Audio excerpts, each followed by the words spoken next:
Racing. I'm your host, Mathew Duffin, joined as always in the commentary box by Dan Davis. It is going to be an absolutely fantastic evening, and we are looking forward to getting this one underway.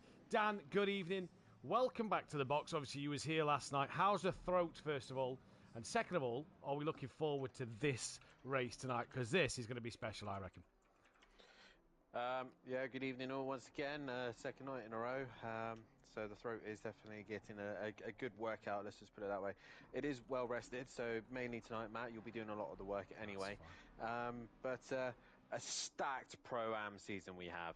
The only category I think that's near enough full, well, it is full, but it's just gone past capacity as well. So we have got a stacked grid of Pro-Am drivers. I think GT4 is close to being pretty much full. But yeah, an exciting season ahead and back on the mountain once again. And obviously yesterday we had the lovely sunshine, but tonight we seem to have a little bit of overcast here at Mount Panorama.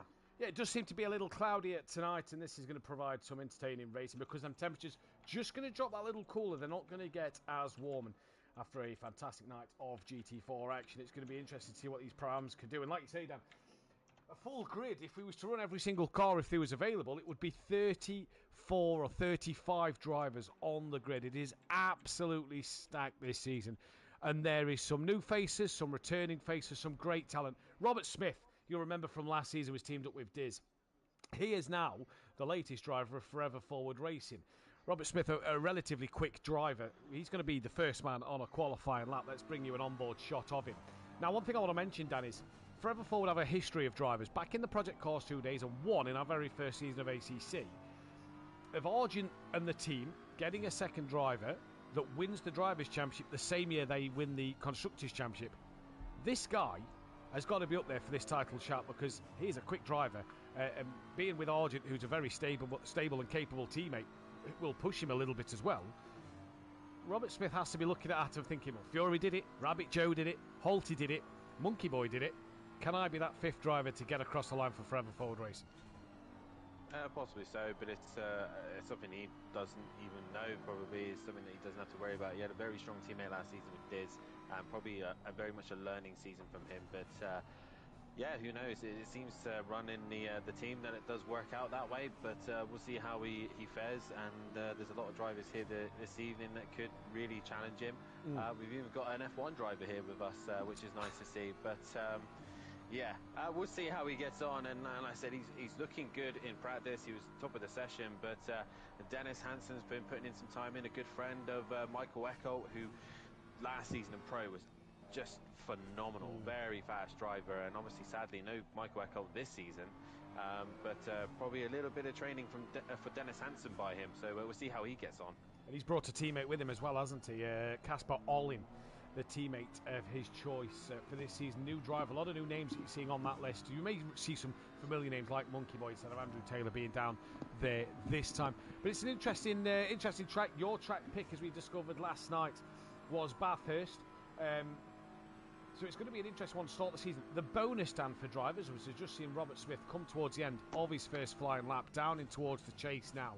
The bonus for drivers is Bathurst is week one.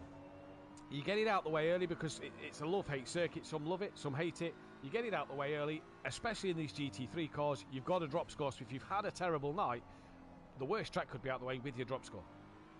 Yeah, but also people don't want to get rid of their drop score straight away. You know, it's the start of the season, you're starting to learn people. You want to get a banker in. And yes, Bathurst is probably the most challenging circuit we have on the calendar. And what lunatic decided to pick this only has to be somebody who really thoroughly enjoys this circuit. Yeah, I mean, this track rewards people with bravery. And as I was speaking to some of the pro drivers the other night, this track rewards bravery, and it also rewards people who are patient. You can't just send it up the hill and hope that it sticks. You do have to learn the circuit. You've got to put the time in and really get to know the track well. And some of the greatest races, arguably, the greatest race in history has happened here at Bathurst Mount Panorama, a V8 supercar race that went down to the very last lap, and I still think it's the greatest race of all time. But people, I think I know what you're talking about. I think I watched the Josh Revel. 2014. Yeah, it's a review of the 2014 Bathurst 1000 where Chaz Mostert basically was in the pits and pretty much out of Yes. the race after lap 1, Yeah. and came back to win it on the last lap. And that's so what. If you ever get a chance to watch it, it is probably one of the greatest examples of Bathurst, because it is phenomenal. We had everything from safety cars, the tarmac was ripping up because it was so hot, to the point they had to red flag it. We had cars that were in the wall that ended up on the podium, cars ran out of fuel, pit stops that had gone wrong. It had everything, so it's definitely worth a watch. But like I said, it rewards people who put the time and effort into it and take the risks. You've got to be flirting with those walls. If you do not flirt with the walls, don't expect the lap time to come. But you also got to be patient, and that's the trick with Bathurst. Speed, confidence, and patience. Indeed. As we say good evening to Micro J's, he's looking forward to this one. Paul Williams is in the chat. Season 6, baby. Let's get this going. PM Motorsport, hopefully not too much chaos. Yourself, Fat Bloke liveries are the best by far. We're going to get to him in a moment. Gary Clauble, who we're on board with at the moment, obviously had surgery on his elbow last year. He's dropped down into Pro Am for this season. Mike Matthews, peaceful expression, beautiful on-board lap. Love Bathurst, don't know why, says PN, and good luck, says Max. Max looks relatively new to the channel. So let's go through the driver's order then while they're in qualifying. Robert Smith is currently provisional pole. He is teamed with Kieran Argent for this season in Forever Forward Racing. Lando Norris, like you said, a Formula 1 driver on the grid. He is teamed as part of McLaren Racing with Romeo, I do believe, or Valentine is... or Romeo Valentine, I believe it will pop up as on here in McLaren Racing. The Richies are back together. Richie, Michelle and Mirko Richie. And I'll tell you what, with the looks at qualifying time, Mirko Richie's been putting in the practice. Fat Bloke, Team FBR, they've stuck together. Him and Sam, they've stepped away from the Mercedes in the Aston Martin, and they are delivering us an absolute peach of a car. It's the McLaren liveried... the McDonald's liveried BMW M4, drove by... I'm still waiting for my Mackies, boys. Oh, what's the team? I think it's WRT in the GT series. WRT, Team Tom with Old Sim Racer. Now, his teammate is an interesting choice. We've got two Rob Smiths. We've got this Rob Smith.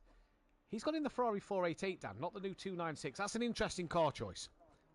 Well, obviously, the big thing is we didn't obviously discuss it too much with GT4s because it wasn't a thing. But tonight and tomorrow night, the BOP has been introduced, balance of performance. So every car pretty much on ACC has got a weight gain or a weight gain or decrease based on the car and ability around it and how it's aged. And the Ferrari 488 is a very good example, a very old car. It's probably the Evo version as well, but it's an older version. But with the balance and performance, it allows it to be competitive again because it loses weight and allows it to be able to race with these newer cars, which is nice to see. You'll see a lot of old cars returning with, like I said, the Mercedes-Benz is ones you don't see often on the game. The Honda NSX will be competitive again. And in the Pro, there's 3 Lexuses returning back to the category as well. So you'll see all these cars coming back and making an appearance. But obviously, we still got the hot favourites of the McLaren, the BMWs, and of course the Pro defending car, which is the Lamborghini. So we'll see how these boys get on in it. But it's still looking like BMW at the top strongest. Yeah, it does at the moment. Sooty Apex has signed up in the Bentley. So for those who want to know what the BOP is around this circuit, Lando Norris currently P2. He's running maximum BOP around this Bathurst circuit. That is 22 kilograms. The drivers will be able to see what they're running as well. It says there on the handicap screen when you press on the time towers. But Lando Norris will be running 22 kilograms. There's no Audi. The Ford Mustang, Dean is in that. He'll be back next week, hopefully. That is running 16. Sooty's Bentley would have ran 11. The Lamborghini Evo 2 of the Richies is running 8. Don't believe there's an Aston Martin on the grid. No, there isn't. The Mercedes AMG, which is being driven by Monkey Boy and Darren Bell and John Andrews and John Goudet. Greasy Bandits have gone Mercedes. Basically. They've got a 2-for-1 deal, a Christmas special, so to speak. They are running -2 on their car. The BMW M4 is -9, so Robert Smith 9 kilograms lighter at the moment. The Porsche 992 that Gary Clauble is driving is 14 kilograms lighter. The Honda NSX that we're seeing Cranky Duckhead in at the moment, that has lost 18 kilograms. The 296 loses 21 kilograms of weight that we see DJ Phil in. And Robert Smith's Ferrari 488 Evo is the first car to lose 40 kilograms. A good list of cars after that nobody is driving in this race. So that is your BOP list for today, but it is currently Robert Smith who is setting the pace. Coming into the final laps of qualifying, Dan, the 555, that is Fat Bloke who just sneaks one more lap in. It's Robert Smith who is going to finish qualifying here with his first lap of the session. What will he be able to do then as we come through, we're able to play a little bit more with cameras as well. As you can see, the helicopter shots of Robert Smith comes towards the line and manages to stay provisional pole. Not sure, I don't think he improved his time. 99's down the pack. That is Monkey Boy, who is currently then on a final flying lap. There he is. On board him, he comes through that final corner. What is he able to do? Is he's not got a lap of time on the board. He only goes into P19. Lando Norris has finished in P3, and then it is the car 204 of Justin Winter. There is a few others out there on laps at the minute, Dan, as well. Fat Bloke being the last of them, as we're seeing these onboard shots of Justin Winter coming through the chase now. Car 52 behind him, that is Argent, who is, I believe, just got into the session late. He's on an out lap. He did get into the session, and I think he probably will be one of the last ones to cross the line. And already Robert Smith gaining that pole position at the minute, but Dennis Hansen still on a lap time and could steal it away. The McLaren's still very strong around here, but we'll see how he gets on. I believe that is the 93. That is the 93 of Richie Michelle goes up to P3. Dennis Hansen now coming to the line. He does not improve. So Robert Smith at the minute safe on pole position. But there's still a few cars yet to set a lap time, and that's the 418 of Playman. Playman coming to the line, and he goes up to 16th.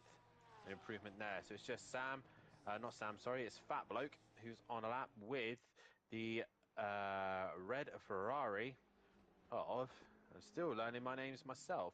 That's Kane in the red Ferrari coming to the line.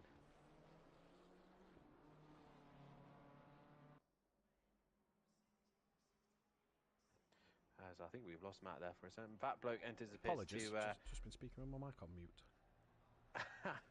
Brilliant. Yeah, had a bit of a coughing fit. Kane then 24th over the line. It was Kane.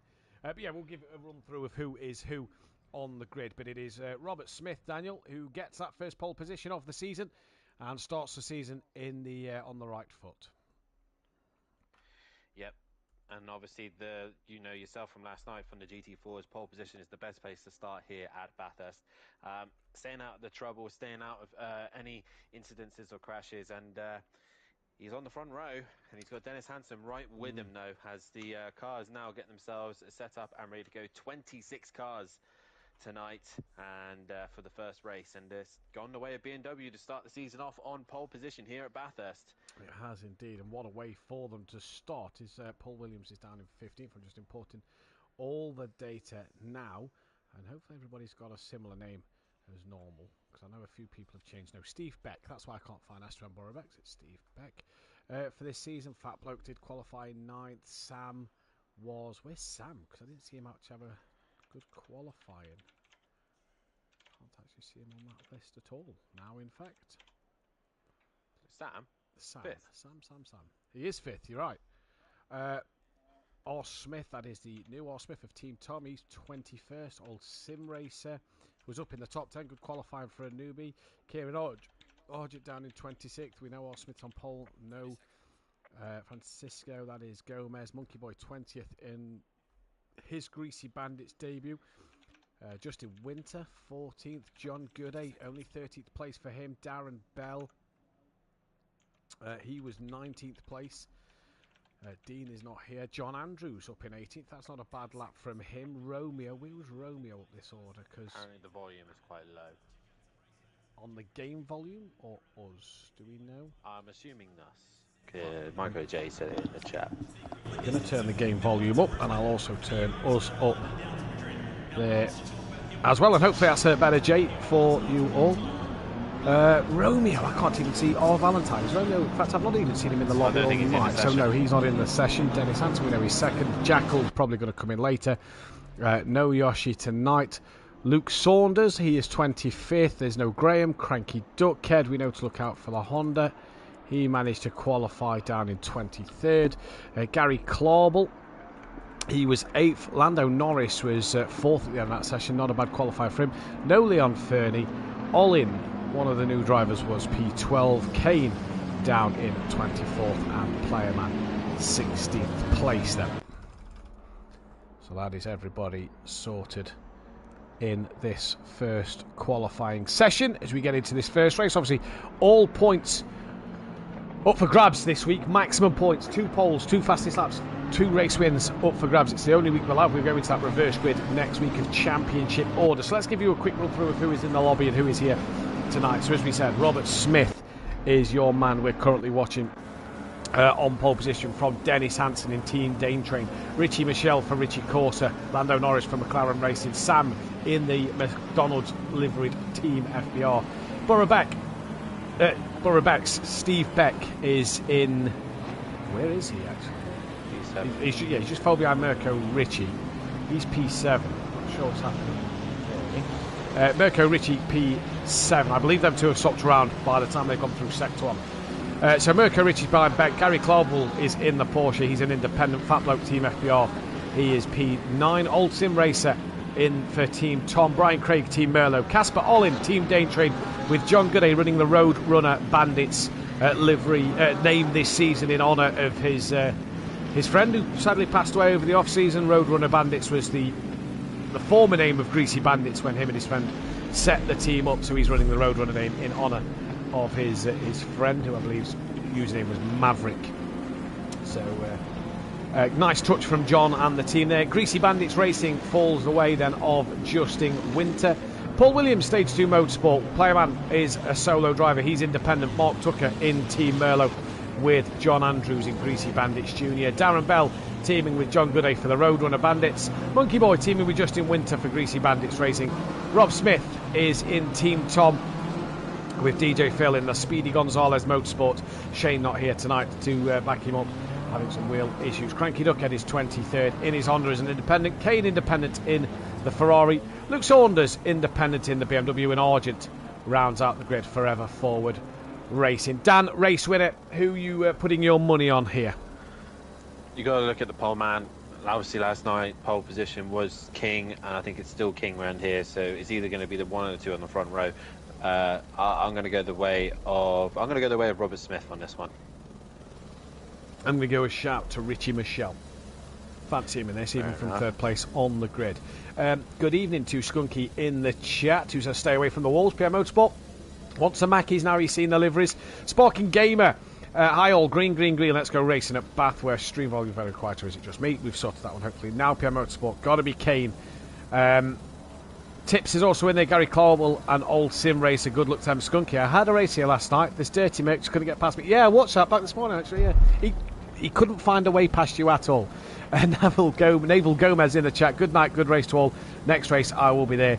And it is risk equals reward track, but it's a different game in the GT3s. That it is, Dan, as we get in these fantastic helicopter shots under the Liqui-Moly bridge and down towards Murray's Corner for the first time this season in GT3. Remember guys, hit that like button, subscribe to the channel, hit the bell to notify so you don't miss anything here at SimPlay Motorsport. Share the stream round and have a look at our fantastic sponsors, Audio Sport and Design Manchester. We're about to get underway for the first time this season here in Pro-Am. As we come to the line, it's a very short run. Everybody filters through the final corner. And it's the bottom of the start line we go, where P1 will be. It's green, and it's a drive-through for Darren Bell already in the opening stages of this race. Catastrophe for him as we come in towards Hell's Corner for the first time. It is Robert Smith who's kept ahead of Dennis Hansen. Now down the straight they come, and this is going to be absolutely crucial to get towards Quarry Bend. Robert Smith versus Dennis Hansen. You can see them together. Richie Michelle coming under pressure from Lando Norris as well, as Sam has got that of Stephen Beck behind him, but going in towards turn 2, Quarry's Bend. It is Robert Smith from Dennis Hansen, Richie Michelle, Lando Norris, Sam from Steve Beck. Then it's Mirko Ritchie, Gary Clarwell. Fat Bloke has been overtaken by Casper Ollin, that looks to be, as the leaderboard now decides to change. They all filter through sector 1. Everybody got away well there, Dan, apart from the number 8, and that was John Gooday. Yeah, he got tagged in the rear as they went into the first corner at Hell's Corner. He got tagged in the rear, spun round and dropped to the back of the pack. Other than that, no real dramas as they now head towards the mountain end of the circuit. And this is where you're going to have to be flirting with the walls ever so carefully through here. And all of them, again, managing to negotiate the hill relatively well. So far, so good for the Pro-Am drivers. And you know what they say, Matt, when the Pro-Ams go well, the pros tend to go horrifically wrong. Yeah, the pros don't tend to do so well when the Pro-Ams go better. As we can see on board now from Stephen Beck, who's got past Lando Norris, looking up the inside in towards the Forest Elbow. Now down the Conrod straight they come.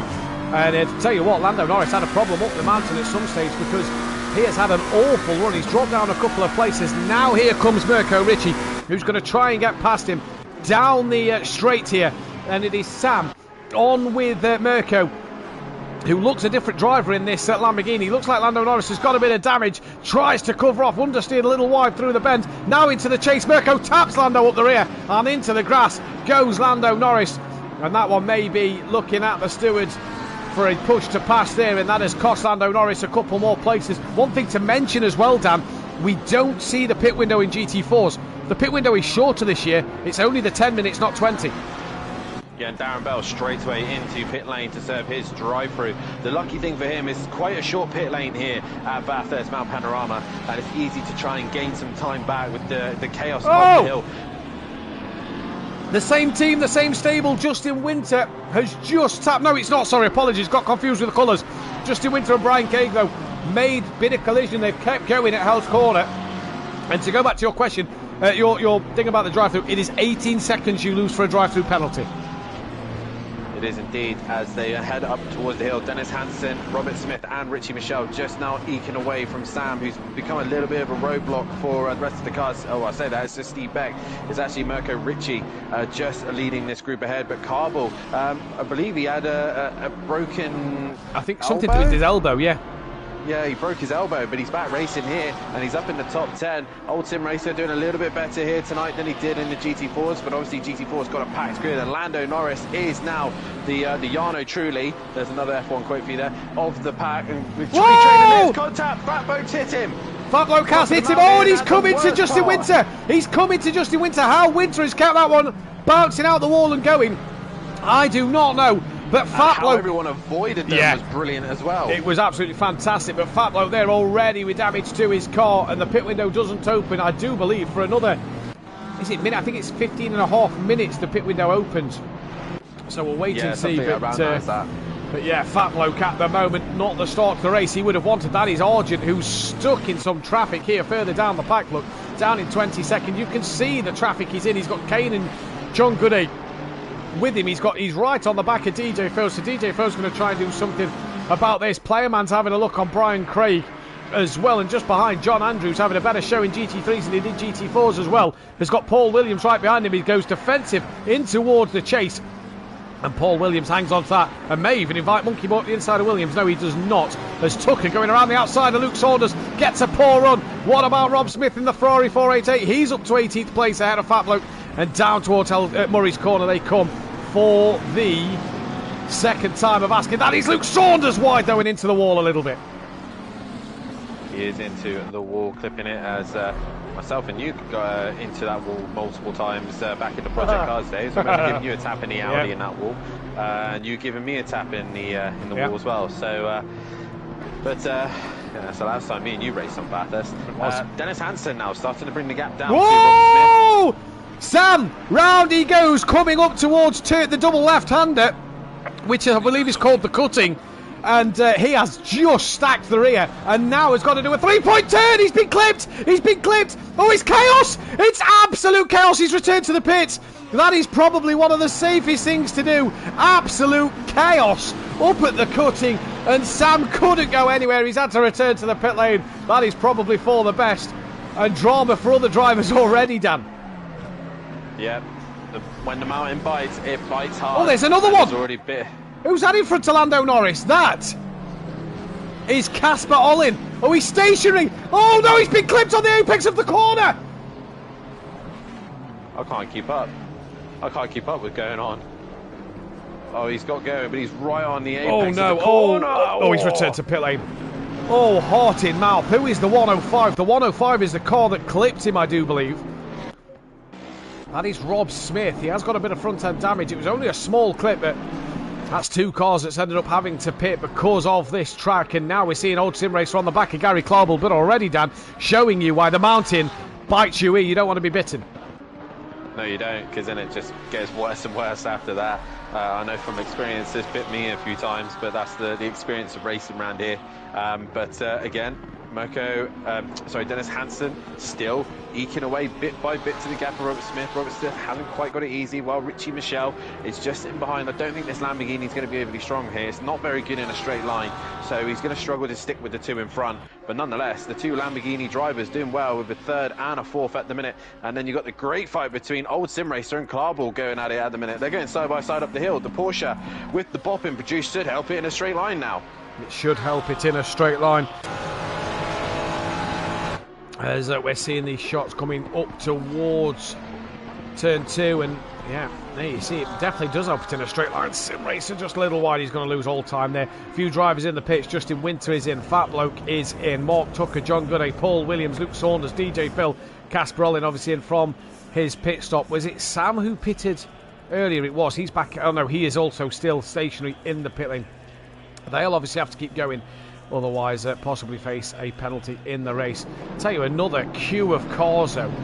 Kieran Argent, I think, finds himself at the front of it, ahead of John Andrews, and then that of what looks to be the BMW of, who is that? That is that Stephen Beck? It is Stephen Beck in the BMW, but he's already done his pit stop and come out behind John Andrews and Kieran Argent. Yeah, the problem with him pitting early, though, is he's dropped himself right into this traffic. Now, yes, obviously, you want to get your pit stop done out of the way, only 10 minutes, but still, around Bathurst, you want the clean air. As soon as you get stuck in traffic, you're going to lose that time, and he's going to be held up while the leaders, meanwhile, try and extend their gap. And they've got to, if they have the track map open, they'll be looking as a gaggle of cars, and they'll be trying to make sure they fit perfectly in that gap. John Andrews. Brian Craig. Sorry, Dan. John Andrews has absolutely messed up the coming downhill. I think it's Skyline they call it. He's lost the rear into the wall. Manages to not cause chaos, and then at the Forest elbow, yes, Stephen Beck into the wall at the Forest elbow on the outside. Yep, so his pit stops now come irrelevant, and John Andrews just shoving him off track there as he gets past, as the Mercedes out-grunts it, as Dennis Hansen now pits. Now this should be interesting to see where this will drop him if people decide to pit, but they have to get this pit window done as Old Sim Racer comes into the pits as well. Lando Norris carrying on through with Brian Craig hunting him down, and Player Man comes through as well. A lot of cars opt into pit at this stage as John Andrews is off. Yeah, off into the wall, big damage. Let's not forget the new pit stop format for this season is you only have to put in a minimum of 1 litre. There's no 25-second hold. This may increase, try and encourage strategies in different formats. So 1 litre minimum is all you're required to pit. So we're going to see drivers maybe half fuel or full fuel. And for Dennis Hansen then, in and out with 1 litre. And where did that put him? Just can't quite see where he is on the circuit. He's P5. And he's just, in fact, no, he's a bit further down. He's just behind car 9. They've not gone through sector 1 just yet. So Dennis Hansen comes back out on pits, and he comes out behind a Ferrari. I believe that is Kane he's behind. If I try and figure out, yeah, he's behind Kane. So it's worked out okay for him. If he can clear the Ferrari relatively quickly, then he looks good to try and work his way through. But obviously a lot of work for them to do. But Robert Smith, meanwhile, enjoying the clean air, pulling away from the Lamborghinis behind. So far, so good if you're in the BMW. A few more cars not if you're S2M Borough-Bex, because he's just returned to the pit lane. He's been spun around into the wall by Darren Bell at the cutting. And yeah, so he's in the wall backwards at Forest. Is that the Forest elbow? Wait there. Forest elbow, yeah. Player Man's collected him. And the helicopter shot here is showing us what he can do. Stay stationary. He does. Reverse it back a little bit. Stay right where you are. There's 2 more coming. Oh my God, this is going to be scary. Manages to reverse back in time. Now you've got a clear track. Get your 3.5 point turn done. Good job that on your driving test now here in the UK. It's only called a turn in the road. You don't need to do just 3 manoeuvres nowadays. But Lando Norris, yeah. Oh, that is a badly damaged McLaren. Now we get a bit of a close-up on that. DJ Phil, though, trying to tuck down after Luke Saunders after their pit stops. And your race leader, Robert Smith, 8.6 seconds up the road from Richie Michelle, with Mirko Richie currently running P3. Gary Clarball in 4th. As Brian Caige's so that's released then. Yeah, that's released Dennis Hansen now, and I think possibly that's held him up for too long. So Richie Michelle, if anything, has used his clean air, hopefully wisely, as much as he possibly can, and will probably pit if he's able to hear and see the stream. We'll be able to say that he's pitted. So now Dennis Hansen will be released for his true pace, and we'll see what he can do. Argent trying to work his way back into this race, and he's now in the back of the cranky duckhead. But a lot of these drivers will just be sitting, let's get through this race, let's get this done out of the way so they can focus on the next track at Misano, because the Bathurst circuit is definitely a circuit that a lot of them were looking forward to. Cranky duckhead pulls out of Argent's way a little bit there, so Argent manages to get through, and that is a stop-go penalty for car number 3. That is Brian Craig, who's got himself a penalty towards his name then. Not what you want to see, but that's going to ruin his opening race of the night. And going into the second race, what can he do? Casper Hollins still hasn't came back out. Sam is back out on circuit and has done his pit stop. John Andrews, after a lengthy pit stop, returns to track. Justin Wint's out there. Rob Smith and Stephen Beck are still in the pits. Lando Norris has only just got into pit lane. Kane is on his way out as well. Excuse me. As Argent, like you say, up to P6 and is 4 seconds off the back of Dennis Hansen, the lead pit runner. But what's Argent going to do? Because he's in a tricky window now. I think he's got to pit this lap, because by the time he gets to the pit entry, his time is going to be out. He's not going to get round again. No, he won't. He has to pit this lap, and a lot of the cars on this lap will have to pit. It's just the risk of running, over 2 minutes. It's just not worth it. So anyone who hasn't pitted will be coming in this lap, and as you can see, the top 3 are in. Clarball is coming in as well, as will Argent, and the Cranky Duckhead will all be into the pits this lap. Yeah, so Robert Smith now is in the pits. He gets it stopped, and we'll see where Dennis Hansen is. He has only now got through the chase, and now heading down towards Murray's corner. So we'll see where this all pans out, but they've all gone green already, and Richie Michelle has gone green as well, and he was further down. Robert Smith's already out the pit lane. There's Richie Michelle coming out, and Dennis Hansen's only now exiting the final corner. Richie Michelle has jumped the McLaren. Richie Michelle has jumped the McLaren then, and we've just got on board Kieran Argent to bring you a shot of pit entry to show you how tight it is. One man, Cranky Duckhead has just came to the pits. So at the moment then, it is Richie Michelle who looks like he's the driver on top.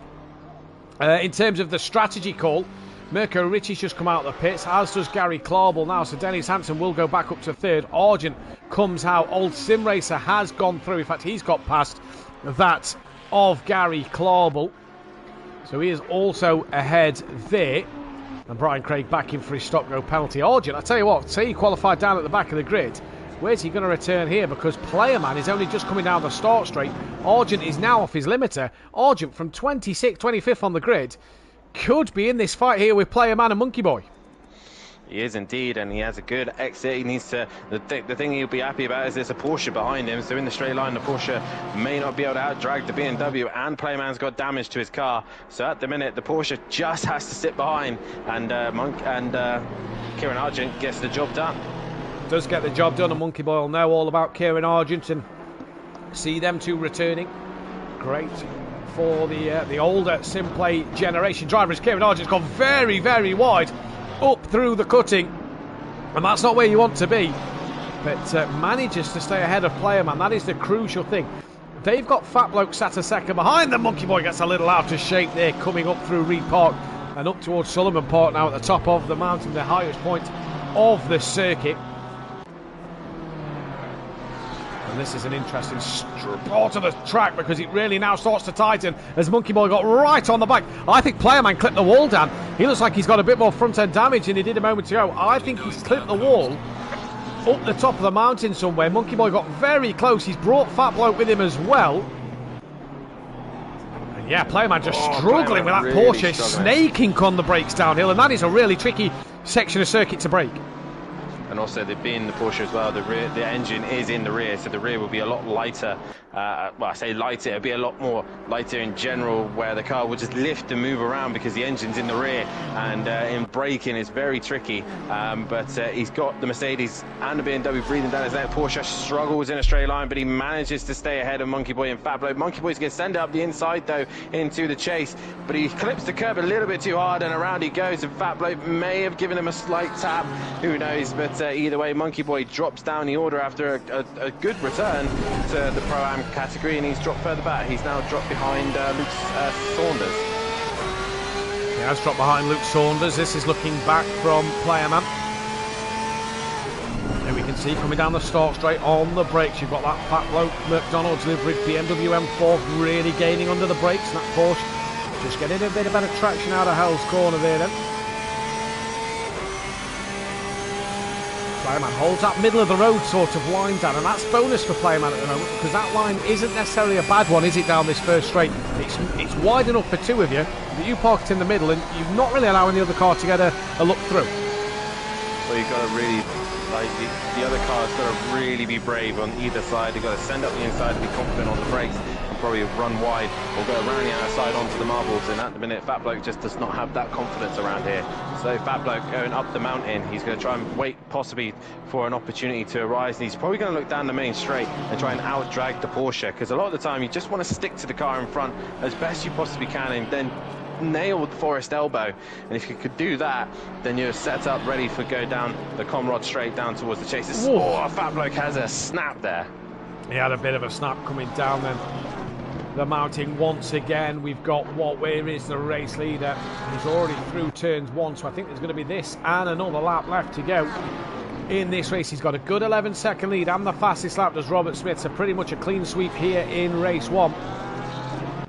And is this now going to be Fat Bloke's best opportunity to get a move? A flash of the lights. You can see them a little more with it being cloudier today, and Fat Bloke's definitely going to have a look to try and make a move. Playerman again goes now to the racing line, all the way to right hand side of the circuit. Here comes Fat Bloke on the helicopter shots here, down towards the chase, through the kink. Job done. Slow car it sounds though in front. That is the 52 as Argent. Did he just have a moment there? He sounded a little slow to get away. He was slow. It looks like he possibly had gone a bit wide or gone a little bit slow, but he has made some form of error somewhere. He's lost a bit of time to the guys in front, so possibly so. But meanwhile, your race leader, Robert Smith, under control, no worries, 11 seconds ahead of Mirko Ricci at the minute. Not Mirko, Richie Michelle, that's the one. Yeah, apologies. Luke Saunders on the back of Cranky Duckhead here. This is for P10 and 11. And at the moment, good little race here. Justin Winter on the back of Mark Tucker as well. Tucker gets it wrong and loses it on the curb. Into the wall goes Tucker. No, it is Mark Tucker. And that is going to hurt him. And he'll carry on for one more lap. But down in 17th place, Brian Craig is... he's down in 18th place now. Winter's got past him. But not the best of starts to the season for Mark Tucker. Cranky Duckhead's now got Monkey Boy, who had that moment earlier on in the Argent Fat Bloke Playerman fight. He's now got Monkey Boy and Luke Saunders gaining on the back of him. Luke Saunders pretty much pushing him up the mountain section of the circuit. Leader starts the final lap now. And Luke Saunders really trying to get on the back. Luke Saunders obviously tech leader from a few seasons ago, our previous AM champion, as he's gone very wide at the top of the mountain, gets back on safely though. Previous AM champion from when you drove the Retia down a few seasons back. Great to see tech leader back. Luke Saunders back on the channel as well, and fantastic to see. Yeah, definitely so. As Dennis Hansen has turned the wick up, and he's now within a second of Richie Michelle. Sets the fastest lap of the race, and he's not a million miles away. Plus, they've got traffic ahead of him as well, so keep an eye on that. But Luke Saunders under a little bit of pressure now from Monkey Boy, who's coming down the main straight, and the BMW with a little bit of damage on the front end probably might get out-dragged by this Mercedes-Benz, but how quickly can he get past him? That is the question. Yeah, that is going to be the question. The Mercedes-Benz, Darren Bell's not a million miles away in the Greasy Bandits stable. As Monkey Boy having a look up the inside going into the chase, and can't do it there. Now then, where is Robert Smith? Coming to the top of the mountain now, so keep our eyes on this Luke Saunders fight at the moment. Great little battle to bring you. Just looking at a bit of damage on the front of Luke Saunders' car there, so clearly struggling with a bit of performance maybe on that front end. Darren Bell just kicking up a bit of gravel now into the Forest elbow comes Robert Smith. He's pulled a bigger gap. Something's happened to Dennis Hansen, Dan, because he's now 4.3 seconds behind Richie Michelle. Yeah, Richie Michelle's also got damage to the front end of his car as well, so possibly lapping cars there. Something has happened. Not sure what, but yeah, possible a little bit of damage to the front end of those cars. There's a car off down at the chase, but I'm on board with Robert Smith, and what a start to his season already. Race one, pole position, and not quite fastest lap, but he takes the pole, and that is Kane going slow. But Robert Smith out of the chase, on his way to get his first race win this season. He is, he comes round. It's BMW who only need 2 wins to get their first milestone of the season. 2 wins for their 50th race in terms of the manufacturer's milestones, but Robert Smith won't care about that. He'll care about taking the first victory of the season. Now Richie Michel, can he hang on in there for that second place? He's just got one corner to go to hang on in there over Dennis Hansen, who has drove a fantastic race. Just the pit stop let him down, and yet they come to line second and third. It's a very short run to the line, isn't it, Dan, after the final corner? It is indeed, yes, very short, as Mirko Ricci now comes into the final corner and gets a good exit and stays only just ahead of Old Sim Racer, who's just behind him. They caught him up pretty quickly, as did Clarball as well. And Argent now, he's got Fat Bloke breathing down his neck relatively quickly, so Fat Bloke caught him up relatively quick towards the end of this race. And is he going to try and send it at the last minute here, as he comes down towards the chase? The McDonald's livery versus Argent at the minute, and right now Fat Bloke would love to smack a Big Mac over Argent, and he's made a little mistake there. Fat Bloke has a sniff of an opportunity. He looks left, he looks right, he looks to the inside of the final corner, but Argent's just going to do enough, and the short run to the line helps Argent out here. It does help him out massively, and I just got a flashback there of when Argent went side by side with someone else we know at that little kink a few seasons ago on Project Cars 2. Didn't end well then. Playerman comes across the line for P9. Cranky Duckhead is going to take a P10. Great job by him. Luke Saunders, P11. Darren Bell in 12th with Monkey Boy. Actually, Darren Bell got ahead of Monkey Boy at the end. So, Darren Bell, 12th, Monkey Boy 13th. John Goudet only in 14th, not the start to his season he'd wanted. Paul Williams 15th. Justin Winter now is coming to the line in 16th place. So for the Greasy Bandit stable, not the night of racing they would have wanted at all. But hey, we go again in that second race. DJ Phil's going to come across the line, bouncing all over the place in P17. Mark Tucker looks like he's going to hang on in there for P18. Sam has already finished the race. Addy Stephen Beck, who will cross the line, and John Andrews with, again, major damage to his car in this race. That is how the first race ends then, and we are going to take a very, very short break. But make sure you stay tuned for race 2 coming up in just a few moments' time. Don't go anywhere.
Welcome back then, ladies and gentlemen, to SimPlay Motorsport, here for the first qualifying session of the season. It's going to be an absolute cracking session, to say the least. Lando Norris is actually the first car that is out on track, so he'll be the first one to settle up. Now, we've got the 15-minute qualifying, Dan, a little bit longer than that first session, and the hour race. We've just had the 20 minutes. What difference does the hour bring around a circuit like this? That extra additional 40 minutes, what challenges will it bring to the drivers? What challenges will it bring to the leaders? Oh, the mentality here. The mentality around this circuit. You'll be able to keep your calm, keep it facing the right way, and also just let you know, we have got an extra car now. We've got the Jackal in, so he's managed to get himself into the session, and he does say he can only pretty much do the feature race. But an hour-long race around here, Matt. I mean, you only did 20 minutes, but spread over. Oh, you did an hour-long race, but spread over 3 races, and after a while, the walls, you start to think the walls are getting narrower and tighter and closer as the tyres start to wear. Obviously, heavy fuel load if they choose, because at the end of the day, they have an option to run the car heavy if they want, or if they want to change tyres. You know, it's going to be something that's going to be talked about this season. There's going to be so much strategy involved, but majority of the time, people may just choose to go heavy and try and make it to the end. But it's the walls here, Matt. It's just the walls will feel like they get closer and tighter, and by the end of it, you'll think, thank God this track is over. Indeed. Like you say, the hour does bring that challenge, and we are going to get that pit stop strategy that's going to come into play, and that's going to be something that I'm really looking forward to, the change of it this year, because as we know, it's 30 seconds for a tyre change as Lando Norris just drops through. Around he goes, manages to keep it out the wall, should get going before car 68. No, I don't think he's going to be able to, so I think that's going to be a case of Stephen Beck could be the first man on a lap, and indeed it is. But yeah, like we say, 30 seconds for that tyre change, then leading into the 1 second minimum pit stop fuel you have to add. So it really is going to bring strategy into play, especially when the time loss for a drive-through is only 19 seconds, so a very short pit lane. But the reward you could gain out of changing tyres is great. One thing we're going to see this season, though, is these cooler conditions. This isn't Bathurst at its hottest. Bathurst at its hottest, you're looking December, January time. So quite fortunate that the tyres may behave better because them temperatures are cooler. Yeah. As I was at a mouthful of food. But the cooling conditions, yes, but it's not just that. It's also graining. It's not just the pure temperature of the track, it's how hard these guys push. The more you push on a tyre, and also set up, if they've got quite a lot of camber or toe, it's going to wear the tyre out. So it's not just that road temperature, it is just general graining that will affect the car as well. So it is, you've got to balance it out, possibly on a circuit like this where the straights do help the tyres stay cool and ease off a little bit. But places like Misano, Kyalami, and tracks like that, where there's a lot of corners, a lot of elevation changes, will definitely take into effect. And possibly here as well, with the amount of heavy braking, locking up, flat spots as well, is another thing to consider. And with this game being as realistic as possible, you can feel those flat spots. Yeah, indeed you can. Kota, I think, could be one of the more trickier circuits of the season. It's still going to be warm in Texas. And it's just Laguna. Laguna could also be another one. Catalonia. Yeah, just depends on the weather in Spain at the time, obviously. Again, it's still a circuit that's got high it's a higher degradation. Yeah, circuit. I'm talking if it's wet, dry, you know, we're going to have to wait to see what happens when we get, because these European races, let's not forget, coming into, what is it, the back end of the calendar, Alton Park and Donington Park in December. We're going to be lucky to get a dry race at them two. It's going to be an interesting one to see. Steve Beck then coming to the end of his lap, rounds the final corner now, and he's going to put a first lap time on the board here, and as he crosses that line now, he goes and does a 2:06.9. That will probably be beaten in this session, it already is, by Robert Smith, a 2:02.8, already stamping his authority, with Casper Ollin just behind him. The 666 of Dennis Hansen is then next towards the line before Luke Saunders comes to it, and he goes into P3, 1.1 off the back. And Ian Gray in the chat, great to see you in the chat, buddy. The Fat Bloke livery is a in-game one. It is from the WRT team. So let's go down and try and find car number 32. That's coming towards the end of a lap. That is Mirko Ricci, who had a great opener to his season. Obviously, not had the best races the last couple of seasons in that McLaren. He's gone to the Lamborghini now. Looks a bit of a different driver as he comes in towards the final corner and rounds it nicely. Little twitch on exit, so just would have lost a bit of time there. Goes and puts himself up into second place, 6/10 off the back of the pole already. 2:04. That is Justin Winter, who's coming round this time. Justin Winter, then, a guy I'm keen to talk about. Porsche to Ferrari. Do you like that choice? What can you see him doing this season? I personally don't like the choice because I like the Porsche, but as you say, he has now gone fastest in the Ferrari. And I didn't put him as the pole in there because that did just kind of shock me. The Ferrari's an all-round good car. It's a very, very good race car. Arguably, probably the best car on the game from what I've read and heard around. It's best all-rounder. No matter where it goes, the Ferrari seems to be quite competitive. We saw that in the hands of, I believe, was it Richard Beasley was driving it a lot, and a few others as well. Mike Mathew's gone back to it in pro. Richie Michelle driving it as well, was very, very solid in it. We got Tim Ventink, was very strong in it as well. So the Ferrari all round is good at most circuits. So it's a good choice. Personally, I would have stuck with the Porsche and learnt it. And, you know, constantly jumping from car to car doesn't help you at times because you have to relearn a car. You have to learn how the characteristics are and how it drives. Yeah. But with the BOP introduced as well, it is worth a try and testing these new things.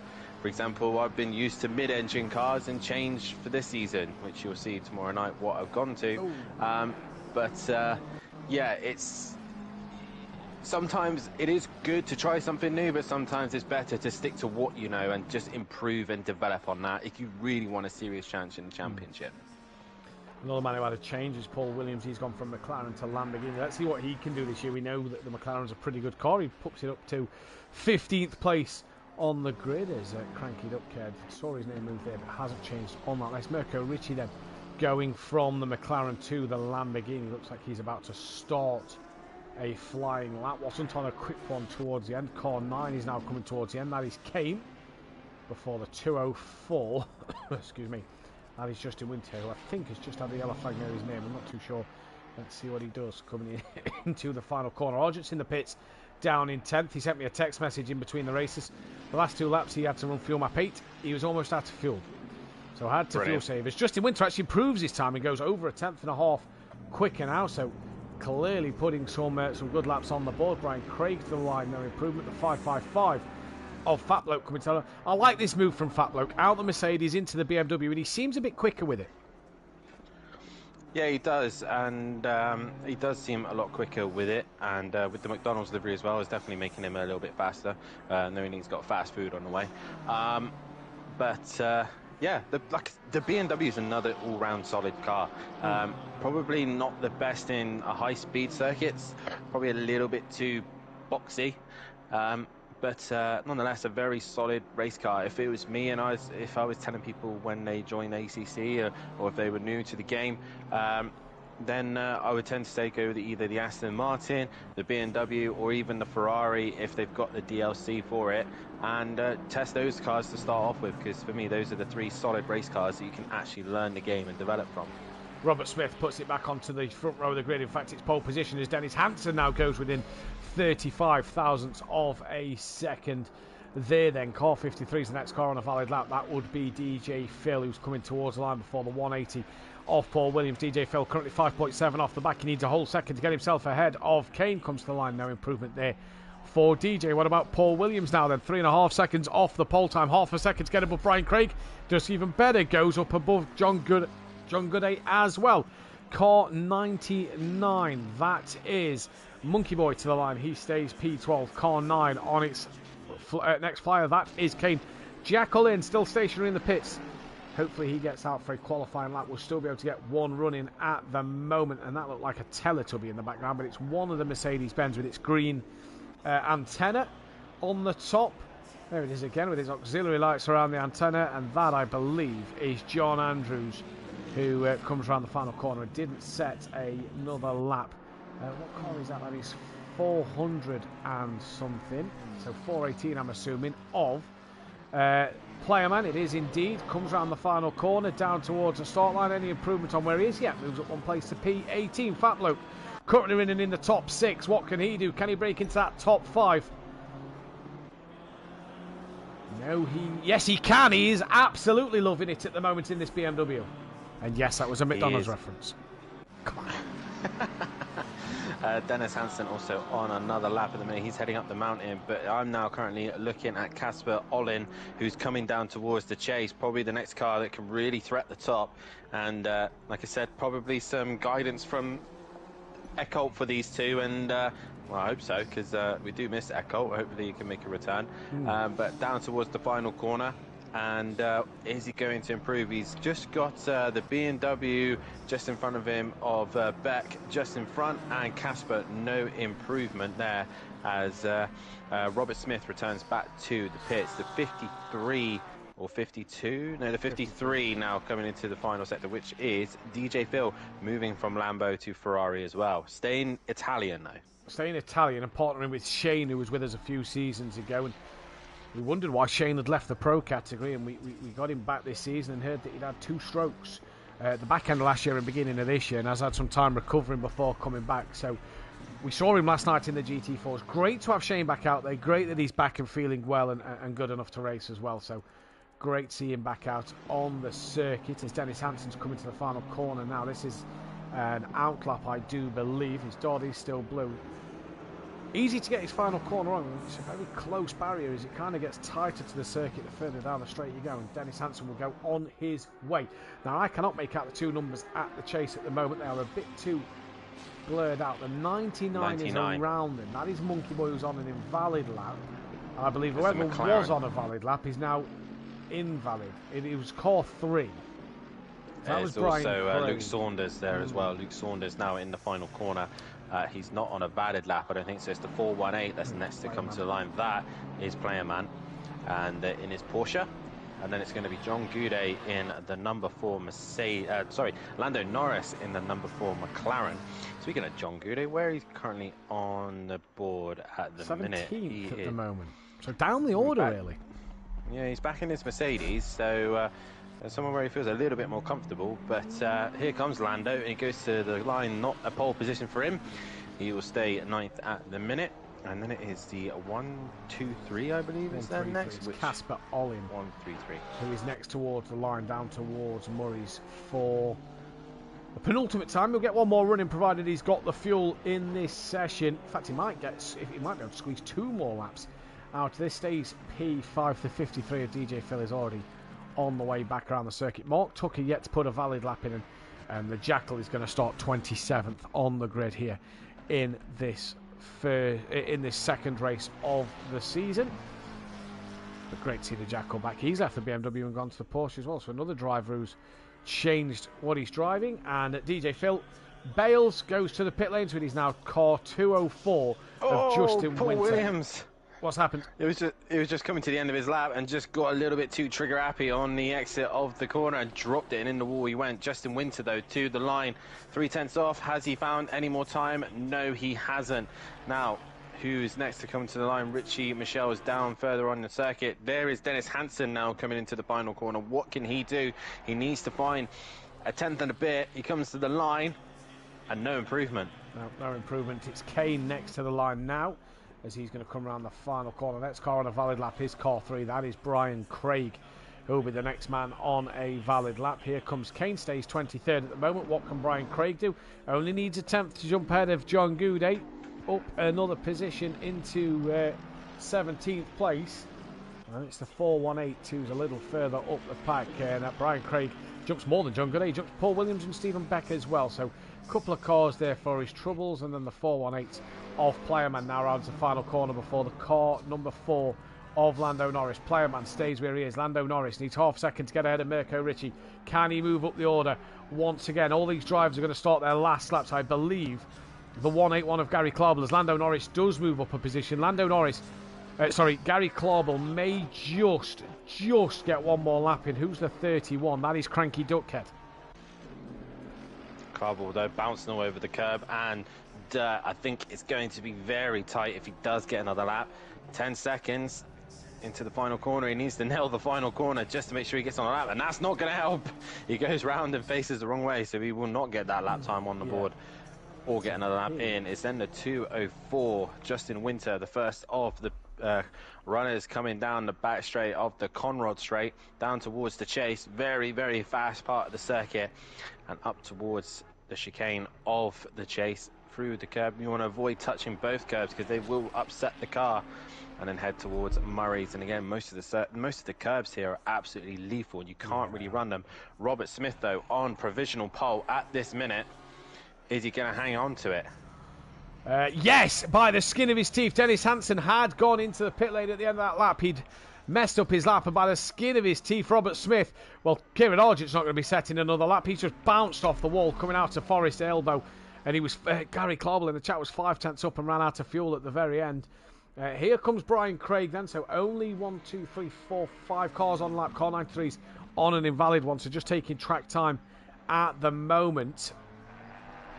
Where is Clauble? Where would that have put him? 5 tenths. That would have put him only up one place. Only just only one place. So not really a lot to gain from that, but still another car not to worry about.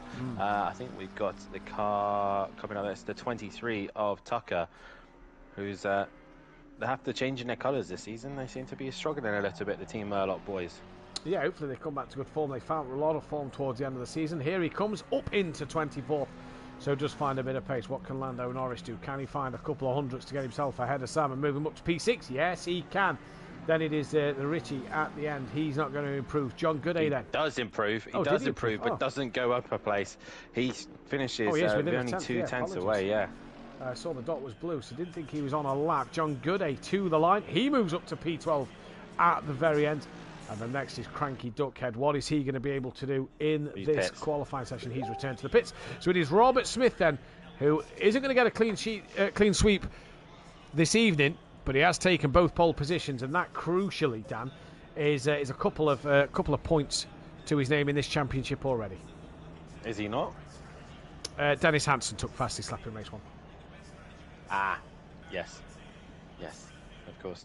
But yeah, I mean, he'll be happy with that. He's managed to nail the lap and get it together. So, yeah. Yeah, going to be an interesting one. Who are you going for this second race?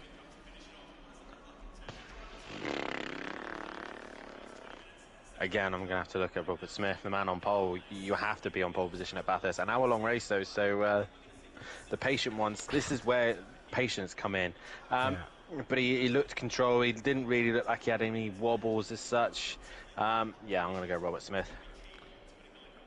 I'm going to go with Dennis Hansen for this one. I'm going to see what he can do. Maybe that pit stop, pitting early in the race one, he's going to learn from that a little bit and go again in this race. We'll see what happens, though, here. The other Robert Smith down in 22nd place. I'm just inputting the qualifying data. Kieran Argent, where did he qualify? Oh, down the order in 15th place. Didn't see him down there. Monkey Boy is running. Where is Monkey Boy? He's 14th, so not a bad qualifying session for him. Winter, we know, is second. John Gooday got up to 12th. Darren Bell down in 19th. John Andrews, he's down in 25th. Dennis Hansen, we know, starts P3. Jackal, 27th. We already know that one. Luke Saunders, he's up in the top 10. Good qualifying for Luke Saunders. Each bit of track time he has is just going to help him more and more throughout this championship, and hopefully we'll get to see him back at his best. All in 5th place. He's going to be on for a good result if he can keep it there after race 1. I want some points on the board, and Player Man at 20th place. So already then 2 pole positions for that BMW. That'll be the last pole positions for the night. That puts BMW on to 52. It got its 50th pole at the back end of last year. That's 52 pole positions for BMW, which is absolutely fantastic to see. As that it's trying to hunt down after Audi. It's 13 poles behind Audi. It's going to be interesting to see if they can keep up with that one, as well as a win for the BMW. Puts it on to win number 49. As we know, one more win will be its 50th race win. So an interesting night of racing. It's going to be Yeah, I'm just looking forward to this one. I think tomorrow night as well, Dan, looks to be an absolute cracker as well. Yeah, definitely so. And I don't know what the weather's doing, possibly similar to this. Yeah, I think it is. But yeah, it should be interesting to see how the pros handle tomorrow night. Some returning faces, some brand new cars, old cars as well, new partnerships, and obviously we have Max and Inventing being promoted up into pro as well, and I believe Diz also, all three of them being promoted up into the pro category. So we'll see how those boys get on going against the big boys.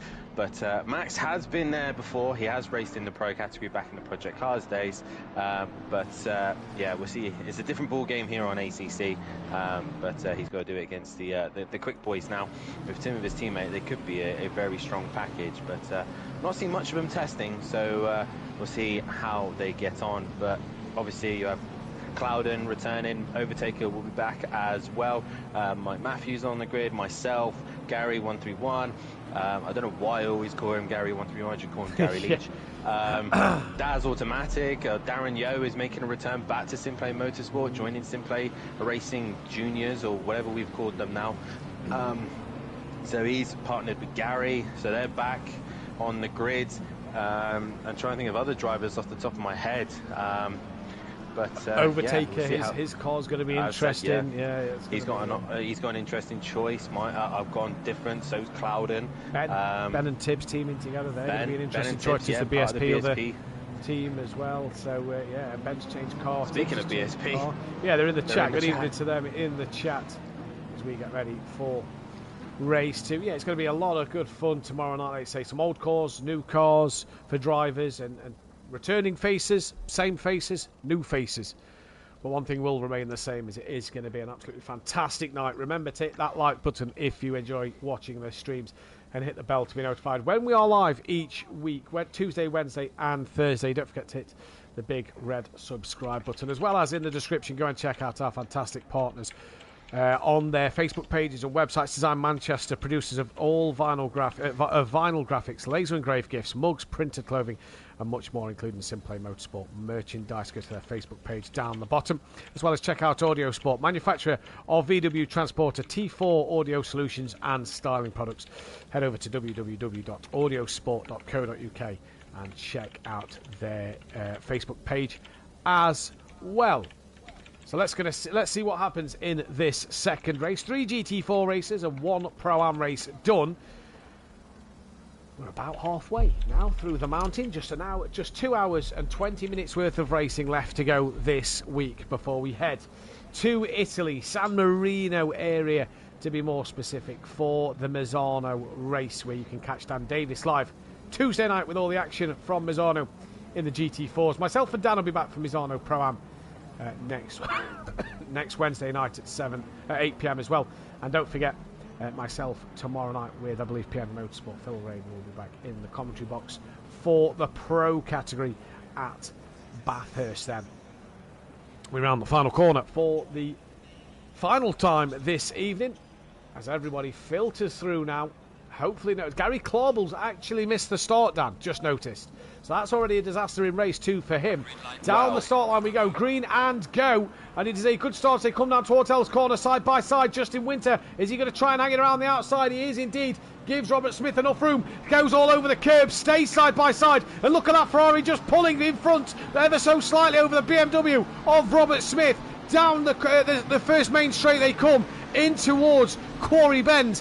And this is already a brilliant start for Justin Winter, going up the inside. Still together. Later on the brakes is Justin Winter, and he gets the move done into the lead of this race. Yeah, but Robert Smith being very sensible there, waiting, just allowing him to have the racing room. Regarding Gary Clarbell, we dropped it going down the mountain and got teleported back to the pit lane. Okay. Yeah, he couldn't get going and they got sent back to pit lane. Yeah, Robert Smith losing out to Justin Winter there. So can Winter now keep the consistency? Dennis Hansen, though, right where Winter really pushing the limits there, right up against the wall. He really is trying to get the job done early on here. We're on board here then with Robert Smith as he's coming over the top of the mountain. just looking Everyone onto the gets back through it. then. Everybody is I through see it. that. It's a clean start. Not seeing a yellow flag just Argent. yet. Oh, Argent's been hit and he's spinning round. He's gone right round. Kane's there. Everyone else trying to avoid it. DJ Phil hits the car and Argent gets major damage. Yeah, and who's that with him? Is that the old Ferrari 488 of Rob? It's the other Rob Smith. As they get back going once again then. So not the start to this race for Argent after a great race. Lovely flick around there, Kieran. After a great race one, it's not going to be the race two that he wanted then, as Robert Smith, the other one, Kieran's teammate, comes down the Conrad straight towards the chase then, and it's Dennis Hansen on the back of him, Richie Michelle, Casper Olin P5, then it's Lando Norris from Sam and Fat Bloke as they come through. The Golden Archers on the front of their car. John Gooday's up to 9th, Luke Saunders 10th, then it's Old Sim Racer Monkey Boy P12 from Brian Craig, then it's Player Man Paul Williams, Darren Bell, Steve Beck, Cranky Duckhead, John Andrews, Mark Tucker. He's got the Jackal in his red, white and blue with the stars all over it, the American liveried car for the Spanish driver. I do believe he's Spanish, and I'm Spanish flag, actually. I'm sure that's what he put down on his sign-up sheets. Goes to the outside now of Mark Tucker in that Porsche, looking to go around the outside, is he? Keeps it there, but isn't going to do a lot about that. Gary Clarwell trying to carve through them. Kane with front-end damage, DJ with front-end damage, Mirko with front-end damage, and then it is Rob Smith and Kieran Argent who is struggling in that. He's off again at the chase. I don't think he's been able to get that stopped. No, he's not, and hopefully he'll be able to get back into the pits, and a little bit of help with incidences and stuff. We'll be able to get him back into this race. It's still an hour-long race, so anything can still happen here. But Justin Winter, though, trying to extend the gap. Robert Smith actually under some pressure from Dennis Hansen. Richie Michelle's gone with him, and then Casper Olin not too far behind them either. And then Lando Norris leading the McDonald's train just in front, with Sam and Fat Bloke looking quite quick there, and John Goudet under a bit of pressure from Luke Saunders, and then a little bit of a gap back to Old Sim Racer, then bringing up Monkey Boy, who brings up the top 12 positions. Does indeed. Playerman's also got Paul Williams and Darren Bell and Stephen Beck on the back of him as they try and come through over the top of the mountain. Tucker's trying to get on the back of John Andrews. He's bringing the Jackal and Gary Clarwell with him. Two Porsches, lights ablaze for the Jackal here at the top of the mountain as they come downhill once again. Now Argent's already into the pit lane.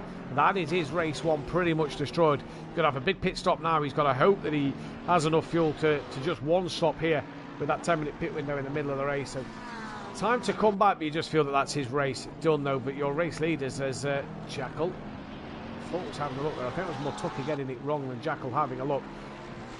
As you can see, Justin Winter under pressure from that of Robert Smith and Dennis Hansen. Not huge pressure, but they're there, ready if there's a mistake happening. And John Gooday's got some big damage down. The bonnet is open. That is Luke Saunders who rejoins the circuit. So I'm not sure what has happened there, but John Gooday's got damage to his car. Yeah, I'm not sure where he got that. I mean, I was watching him come down the chase, and he still had that damage. So I think he's done it in the mountain somewhere. But John with a little bit of damage to the front end of his car, and Luke Saunders losing out there as Monkey Boy now on the prowl with Paul Williams just behind him, and Steve Beck now looking to make a move on Darren Bell as they head towards turn number 1. Oh, Monkey Boy really clattered the curb through turn 1 and just had a bit of a moment coming through it then. So it's Justin Winter, your race leader. He's just opened that gap up a little bit to Robert Smith as Dennis Hansen's closed that gap to Smith at this stage of the race. But so far so good, you have to say, for Robert Smith, because a first or second in these races is not a bad way to start the championship. Fat Bloke still hassling the back of Sam's hassling the back of his teammate Fat Bloke, and this is going to be an interesting one for all of us to see who comes out on top in this championship between the two McDonald's liveried car. Paul Williams trying to gain on the back of Monkey Boy with Darren Bell and Stephen Beck on the back of him. In fact, Darren Bell has got Stephen Beck right with him at the moment. There he is on the rear wing. It's interesting to see then the difference in the Mercedes and the BMW. Listen to the throttle input down the hill we see here from Darren Bell. Meanwhile, that bloke has got past Sam. So Sam's dropped back a little bit and behind his teammate. But yeah, this is your closest fight on the track at the minute, with Darren Bell trying to hunt down Paul Williams, but he's got Steve Beck right behind him doing it for the FBR crew, and in the slipstream he goes, but The Mercedes will be a lot better in a straight line. Relatively all even cars down the straight. Probably the McLaren is the slowest in a straight line out of all these cars. But not that much slower as John Goudet leads this squabble of cars as they head down towards the chase. Yeah, down towards the chase they come, and you just see this difference in speed there between the Mercedes and the BMW. Pulled away, did Darren Bell, got right onto the rear of Paul Williams. Closer fight happening further down. That's the Jackal as Tucker's bounced all over the inside curb. He is spinning out of control and manages to get it stopped on the gravel, but that was a huge bounce. Darren Bell has worked his way past Paul Williams, and now Steve Beck is now attacking him as well. So the two Stage 2 Motorsport boys trying to fight back on Darren Bell, but Darren Bell, oh, Steve Beck just losing the rear end out of the first corner there, and tries to avenge his teammate but can't do so. And Darren Bell now will start to eke away with a better exit, or as he actually, the BMW back into the slipstream is gaining onto the back of Darren Bell, but not a long enough straight for him. Luke Saunders has just gone up the inside of turn 2 over Brian Craig's. That is a move done there. It's Darren Bell, he's just clipped the wall in the background, and that's going to surely allow both the Stage 2 boys through. Yes, he does as well. And through they go. As Mike Matthews saying that Mark Tucker found the bump. He found the bump indeed. Around he went. Kane and John Andrews in the pits. DJ Phil's down on Kane and John Andrews. I didn't see DJ Phil in the pit lane, but he is a long way behind. He's nearly a lap down. Yeah, he came out of the pits just as these guys went down the straight, and he's trying to get out of the way of Justin Winter as quickly as he can. Oh, DJ Phil's gone back to the pad, it would seem there. He's been testing all off-season on the wheel and has jumped back onto the pad.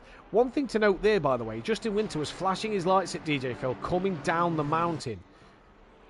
The admin's made it very clear this week that there is no, under any circumstances, lapping down the mountain. The slow drivers or the lapped drivers aren't to get out of the way, and the cars lapping them aren't to put them under any pressure. So Justin Winter just needs to be a little careful. But noting that DJ Phil Norris, by the way, has lost a position to Fat Bloke and is now under pressure from Sam. Yeah, just switch to that as you said that there. Yeah, noting DJ Phil has gone back to the pad, not the wheel. Oh, and Fat Bloke's in the wall hard. At a moment. So he's got to have lost it, Dan, coming through the chase. He has hit that wall hard. That is pit lane. And he is into pit lane. Boys, this is an hour-long race. Hour-long race. We've had Argent in the pits. DJ Phil's in the pits. Kane and John Andrews are now in there. Now we've got Fat Bloke coming in. Oof, right. Richie Michel's jumped Dennis Hansen. Yeah, Richie Michel. Oh, no, sorry, my bad. No, that's Casper. That's Casper. Yeah. No, Dennis Hansen's still pressure on the back of Robert Smith, who can't seem to go with Justin Winter in a minute. Justin Winter seems to be in a bit of a groove here. Well, now, let me pick your brain here. Light fuel, Robert Smith full fuel. We know that 1 litre is pretty much a kilogram, so, you know, is that a bit of a heavier BMW compared to Justin Winter's Ferrari? Has Justin Winter gone the 50-50 strategy? Well, we'll see in the pit lane. It depends how long it takes for him. And obviously, remember as well, guys, the pit lane will be, again, 10 minutes only. So they'll all be quite congested once again.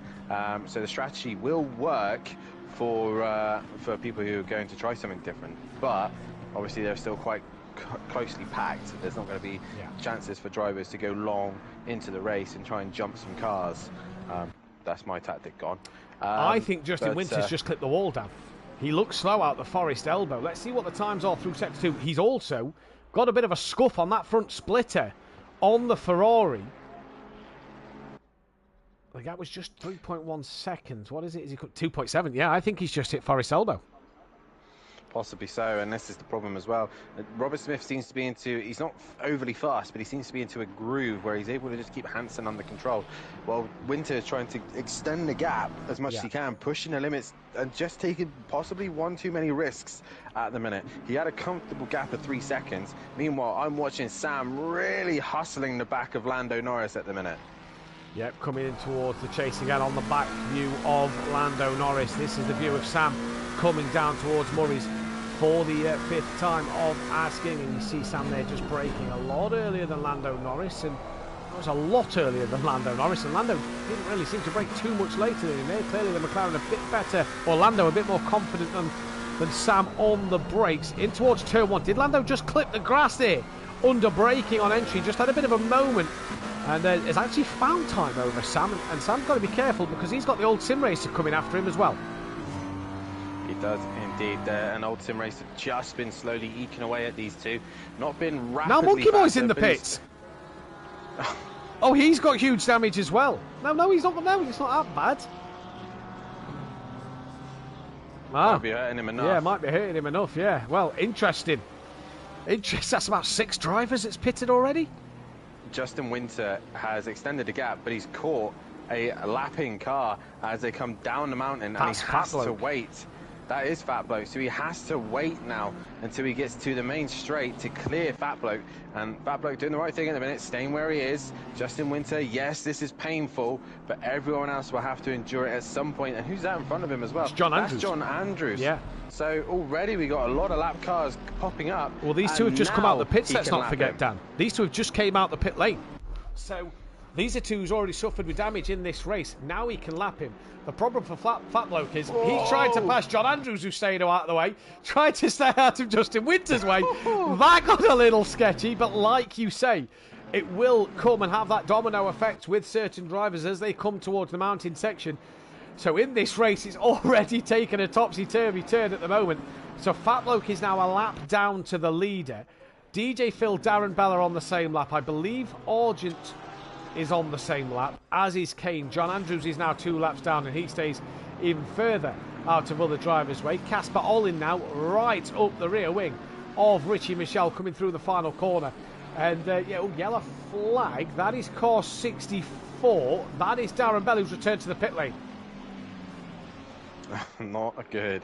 A lot of drivers returning to the pit lane at this stage, and as he said, Robert Smith now and Dennis Hansen would have been the next ones to come and lap a Fat Bloke, and they haven't caught him yet. They've already done John Andrews, as Richie Michelle flashes John Andrews at the minute to say, move out of my way, but it's only when they're going up and down the hill they really have to be cautious, as Robert Smith doing a fantastic job in absorbing this pressure from Dennis Hansen at the minute. Yeah, it really is. Just read the comment from the Sparking Gamer. We need to put Rob Smiths on the same team, Mr. and Mr. Smith Racing, and obviously based off the film years ago, Brad Pitt and Angelina Jolie, Mr. and Mrs. Smith, I believe it was called, and there was 2 spies. Brilliant. Either way, back to the racing. Robert Smith, for Forever Forward Racing, is ahead of Dennis Hansen at the moment. Casper Olin has just lost out to Richie Michelle ever so slightly. Now they will endure the pain of trying to lap John Andrews, who has gone straight on and waits. That is that Skyline, I believe, as you just dropped down. Richie Michelle's lost the rear. Richie Casper's Michelle has through. lost the rear of the Lambo. Wow. Oh, now Lando's missed the chicane. Comes back on. And he's got DJ Phil just in front. Richie Michelle! Jeez. Nearly rejoins. He's come out behind Sam now.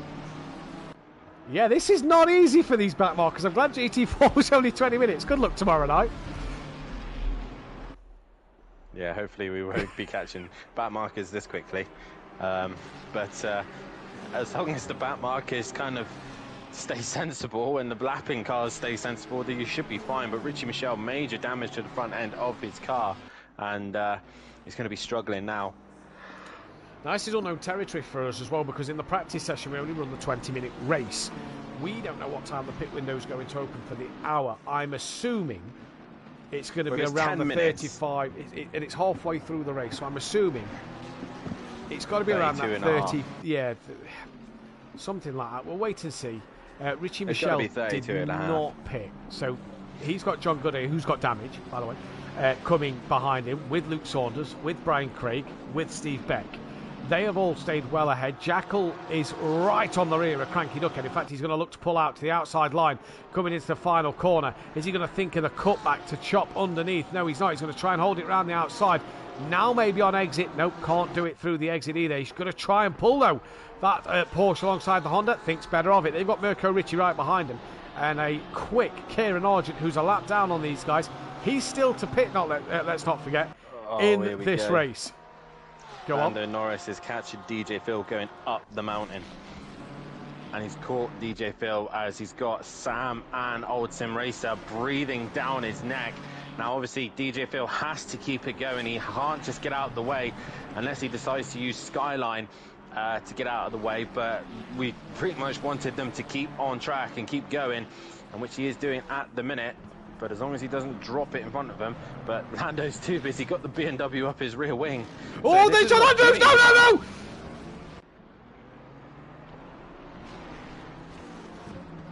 Is it Sam? What? Is it Sam? John Andrews rolled forward. I don't know if you caught that. Oh, Richie Michel's had a moment. Yeah, John Andrews. It's John Andrews there as well. John Andrews is still there, and he's rolled forward onto Sam. I didn't see the Richie Michel bit. Richie Michel got loose and dropped it going down the dipper, and obviously John Andrews there probably making a blockade, and all got caught up in that. Meanwhile, DJ Phil, where is he? He's still in front of this group. Yeah, that's now. Oh, he's had a bit of a moment as DJ Phil. Surely now, Phil. Stay out the way. Sam's coming through. Old Tim Racer comes through. John Gooday comes through. Luke Saunders. In fact, did John Gooday just get past him? Yes, he did. So DJ now eventually stays out the way. Really, you would have thought DJ would have moved down the straight, but yeah, stays out in front. What that has done is give Lando Norris breathing space because Sam's now got front end damage. So Sam with the front end damage, just trying to survive now through the rest of this race. But he's going to try and stick to Lando. Oh, Richie's buggered. A lot of damage. He couldn't even turn the little left-hand kink at speed. He's that far through the gravel. Here comes Kane to unlap himself. Richie's going to have to pit now. That car is knackered. Look, it just will not turn at speed. Not only is he losing time rolling down this little straight, he's also losing time to everybody going past him. That was Mark Tucker going past to unlap himself. In fact, I was passing for position, but look at Richie Michel. He's just struggling to get this car in. He is indeed. Meanwhile, Dennis Hansen still hasn't given up on the fight with Robert Smith, and they've just kind of hit a wall at the minute where Justin Winter not quite disappearing from them, but he's definitely got a healthy lead over these guys. So if anything does happen, he's got some time to react. But these two, once again, putting on a great show. Dennis Hansen and Robert Smith could possibly be the fight for the season, with Justin Winter involved in that as well. So we'll see how the rest of the season does pan out. Casper doing it justice for the team Day Train duo P4, and Lando Norris having a much better race too at the minute, with Sam still with that front end damage, but it's not really hurting him too much at the minute. He's still sticking with the McLaren. Yeah, not hurting him massively. Just looking at his steering input there, it's still pretty straight, so no suspension damage. That would seem as he flicks it through. Probably just aero, whether it's worth Cranky Duckhead now hits the wall. Fixing in the pits. Where's he hit? Oh, at the top of the hill. Was unlapping himself. Yeah, so Arjun was unlapping himself as well, so he's got caught up in another car's incident. And not too far behind now is the Jackal. So these Pro-Am boys are just... And Playerman's had a moment. He's slow. Yeah, Playerman's very slow at the top of the mountain. Jackal's got damage as well. He's got his indicator on, so obviously he's had a big moment somewhere. This is allowing Rob Smith to just slowly work his way back up. And let's not forget, does Monkey Boy. Rob Smith had that first lap impact with Kieran at the top of the mountain. So he's carried that damage on that car since the very first lap. So he's working his way through. Monkey Boy's been in the pits. Richie Michel's stationary. Now Fat Bloke can get another place. DJ Phil's been in the pits. Argent's been in the pits. Kane's been in the pits. John Andrews been in the pits. Darren Bell has been in the pits. So really, I have to say, Monkey Boy's the leader of the pit runners that's doing a two-stop strategy today. He is indeed, and slowly working his way up. Slowly working his way through the traffic with people making mistakes. All he has to do is stay out the wall and he'll gain more points bit by bit. I think Playerman's coming in here. He's just gone wide at the chase. He's still got his indicator on to allow Rob Smith to go through. And, yep, in comes Playerman. So that's going to be another pit stop here. But Steve Beck, look at this for a gaggle of cars. Steve Beck on the rear end of Brian Craig with DJ Phil, who is a lapped car. Paul Williams is gaining on these two as well. They're all coming up over the mountain. And DJ Phil right in the way at the moment. So Luke Saunders got past DJ rather a while ago, you'd imagine, because he was not that far up the road from Brian Craig a little earlier. On board with Brian Craig now. This is his view of down the mountain, stuck behind DJ Phil at the moment. He's just going to have to be patient and just wait. Yeah, Steve Beck, he's going to send it into the elbow. Oh, and he manages just to get away with it. Not really an overtaking opportunity unless you're really, really brave. But DJ Phil now has to just stay out of the way. He's on the racing line. ideally should pull to the off the racing line, but he's not going to. He's going to keep his foot pinned. He's keeping it pinned. He is keeping it pinned, and this is a little sceptical from DJ Phil, who has a bit of a slide, and through goes Brian Craig and Stephen Becks. What about Paul Williams? DJ Phil, that's twice. He's been a little bit of a nuisance down Conrod Straight in towards the chase, just with the lapped cars coming through. Yeah, indeed. He's better off just getting offline and letting the leaders through, so he doesn't end up making contact with them. That's the last thing. And now he does it on the main straight, which I don't get.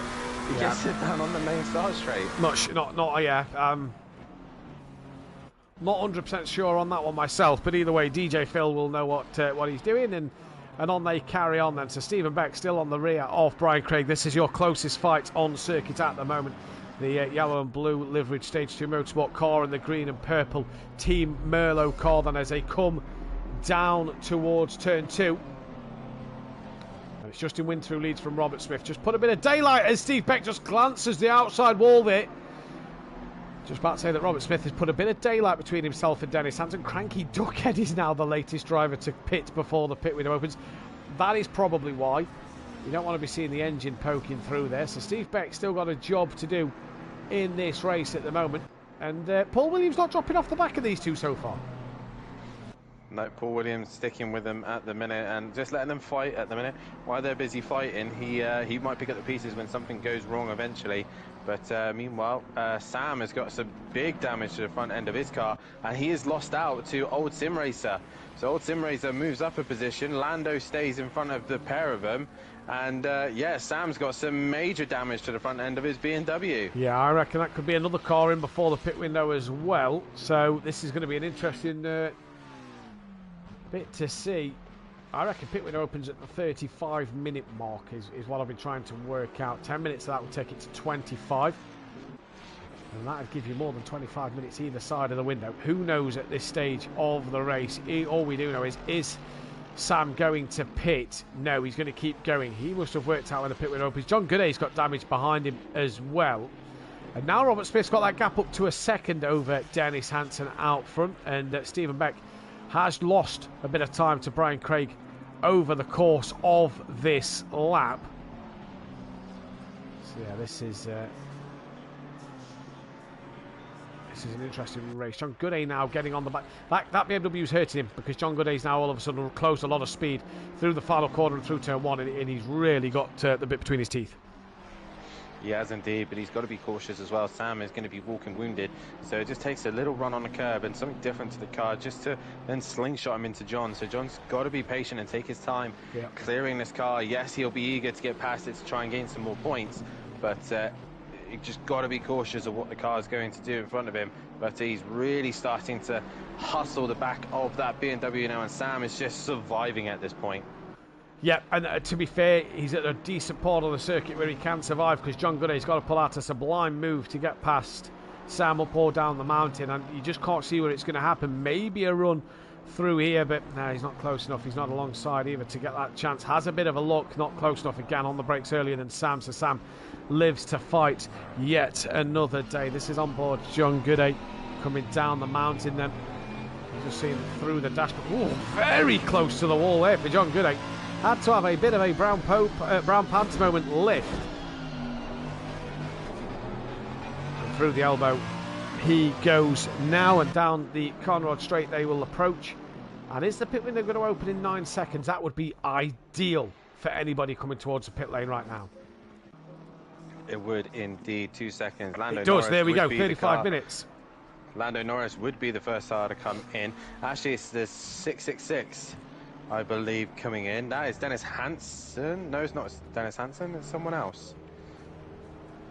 That is the 555. That is Fat Bloke. Yes, a Fat Bloke who's a lap down from pitting earlier is coming in. Sam straight in. Surprised John Gooday didn't come in to fix his damage as well.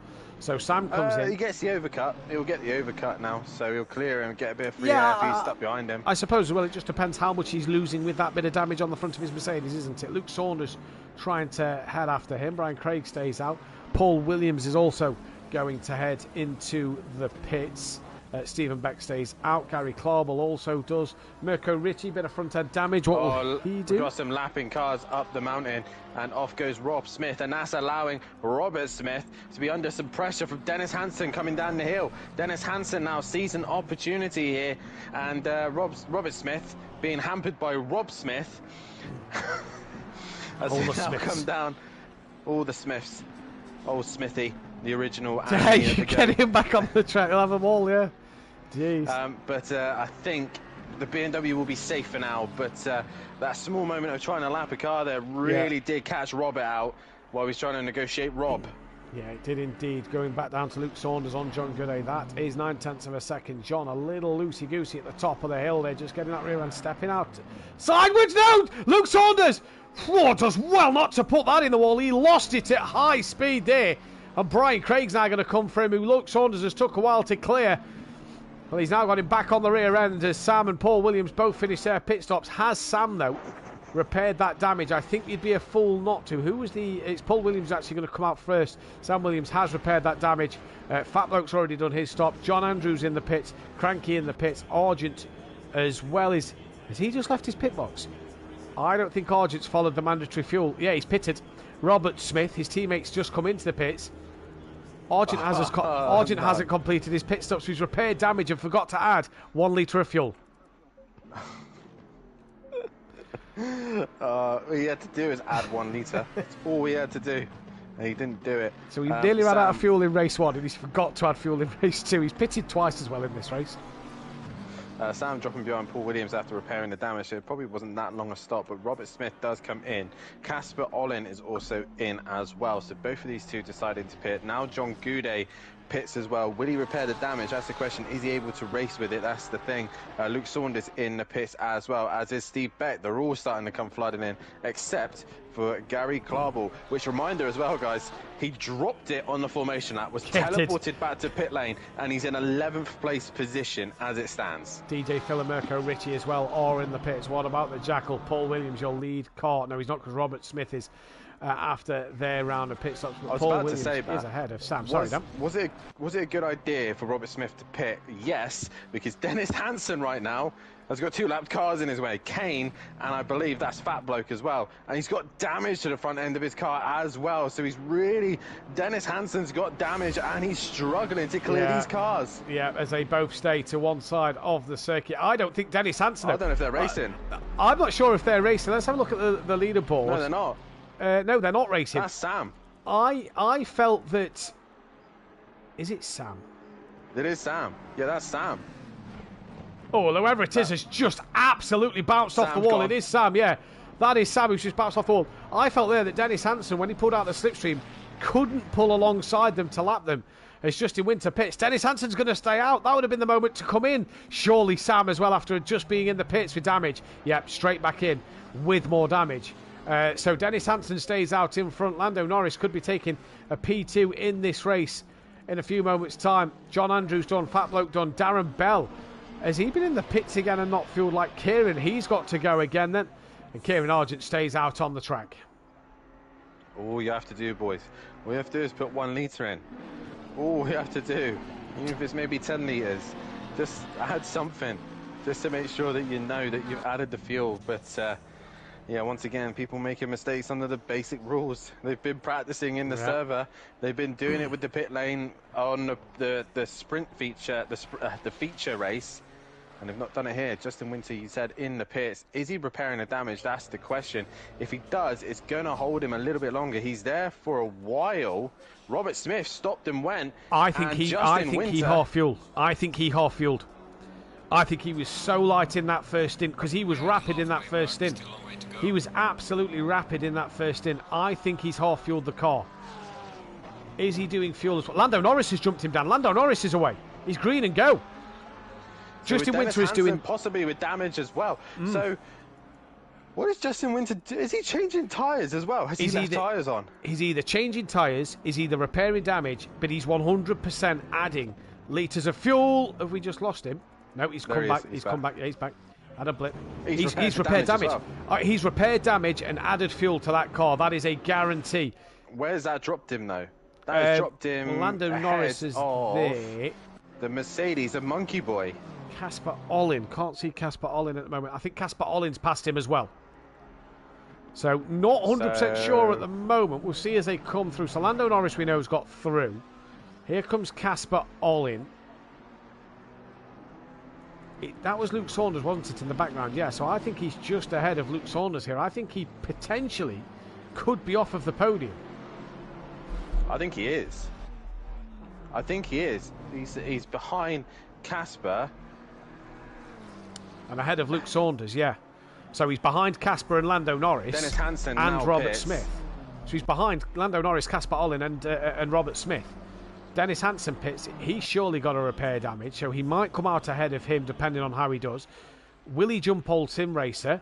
I'm going to say no if Old Sim Racer is only topping up a litre. And Gary Clauble here could be sat on the podium. Car 4, Lando Norris in the wall at the elbow. So, and he's got a bit of front end damage. It's not huge, but potential podium gone for Lando Norris. Sounds like Russia all over again, doesn't it? And Dennis Hansen is in the pits, and he's taking a while. Robert Smith in the final corner, and Dennis Hansen is going to get jumped by Robert Smith. And obviously being held up by the traffic has hurt him quite a bit. Justin Winter gambling on having low fuel and repairing the damage has not worked out for him at all. Gary Clauble now into the pit. Old Sim Racer here might be gaining some positions, as a few others as well. They're all in the pits, and they've all, I think half of these guys have just half fueled it and gone, you know what, we'll be lighter, we'll be faster, and then hasn't really anticipated the pace. Well, Robert Smith held the weight on. He's probably tested with heavyweight. They're losing a lot of time here. Dennis Hansen only now going green. He's losing out to his teammate. He's losing out to his teammate, but he stayed ahead of Justin Winter. What about Old Sim Racer? This is going to be tight. The helicopter camera will show us Justin Winter. Old Sim Racer gets going now. There is Justin Winter who gets it a little bit on the grass, and Old Sim Racer jumps him as well. Gary Clauble didn't get the jump, so Justin Winter is P7 in this race at the moment. Mark Tucker still to pit. Oh, he's just started another lap. Richie Michelle in, Player Man in, Argent has got to pit. Kane is in. Darren Bell is on another lap. Started another lap. Yeah, he's not going to make it. No. They're not going to make it in time. Now, what about Argent? Argent now comes in.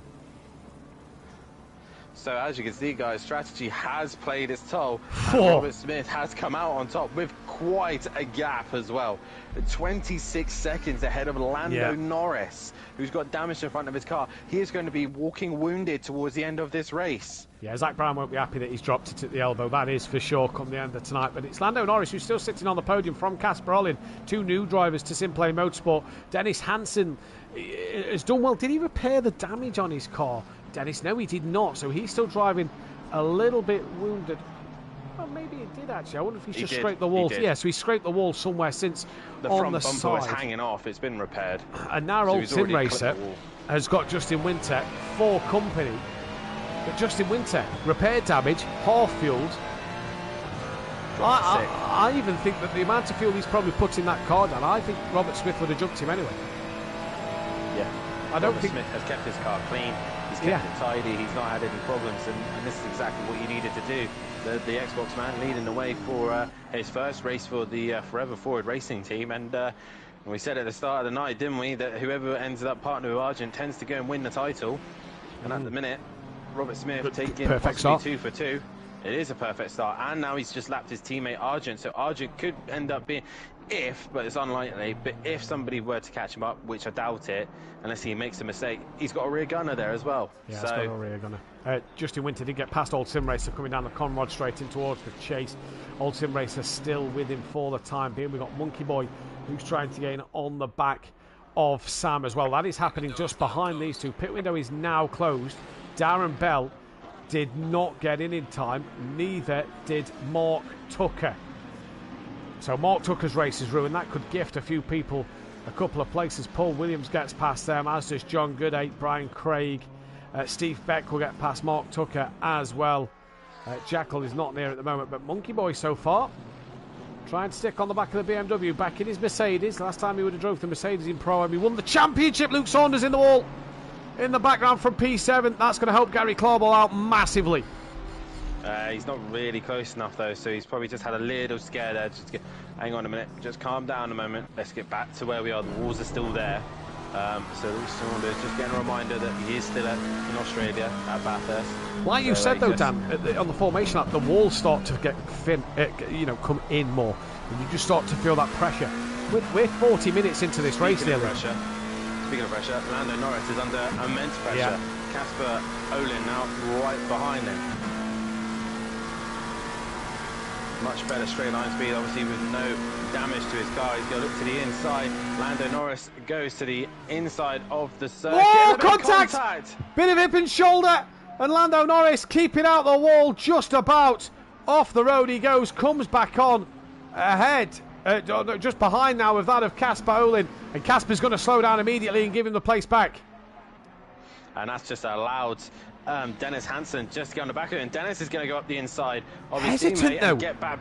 That looks very hesitant from the pair of them here. Are you going? Am I going? Are you going? Am I going? And yeah, that's not the stuff. Luckily for them, is Justin Winter is way behind. I think what they were doing then is Dennis Hansen clearly has more pace and says, right, let me go, let me have a go at him, and you just pick up the pieces as I get past him. So, but Lando really struggling at the minute. Yeah, he is indeed, as we're currently watching John Goudet on the back of Paul Williams. They're about to also get past. Is that Gary Clauble they're getting past? So something happened to Gary Clauble this lap then, because he was ahead of Mirko Ricci by some 7 seconds. And Mirko was 2 seconds ahead of Paul Williams. That was at the final sector. Now Paul Williams is ahead of Gary Clauble. John Goudet giving him a flash of the lights. Down in towards turn 1 goes Clauble. Goudet taps him. Yeah, that was never really on, John. He went far enough alongside there, buddy. And contact made. And and Clauble can't get it going. John Goudet's decided, you know what, I can't be bothered to wait. So he's got going again. And Clauble now. He finally gets going, but that was never really on there, John. A bit optimistic, if I'm honest.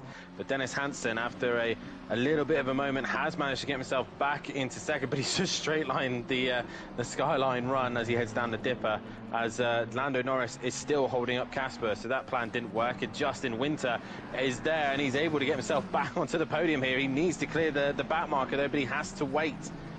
Yeah, he does have to wait at the moment, as down through the elbow they come once again, on board with the aerial helicopter shots. You see there Justin Winter just giving the flash of the lights to the BMW driver, and now we're seeing Casper Olin give a flash of the lights to Lando Norris. Up and over the brow of the hill they come. The kink's going to come up momentarily, and let's see, is Casper now through this time? Yes, he is. No hip and shoulder this time around. Lando's going to try and come back around the outside. Can he get it done in towards the chase? He cannot.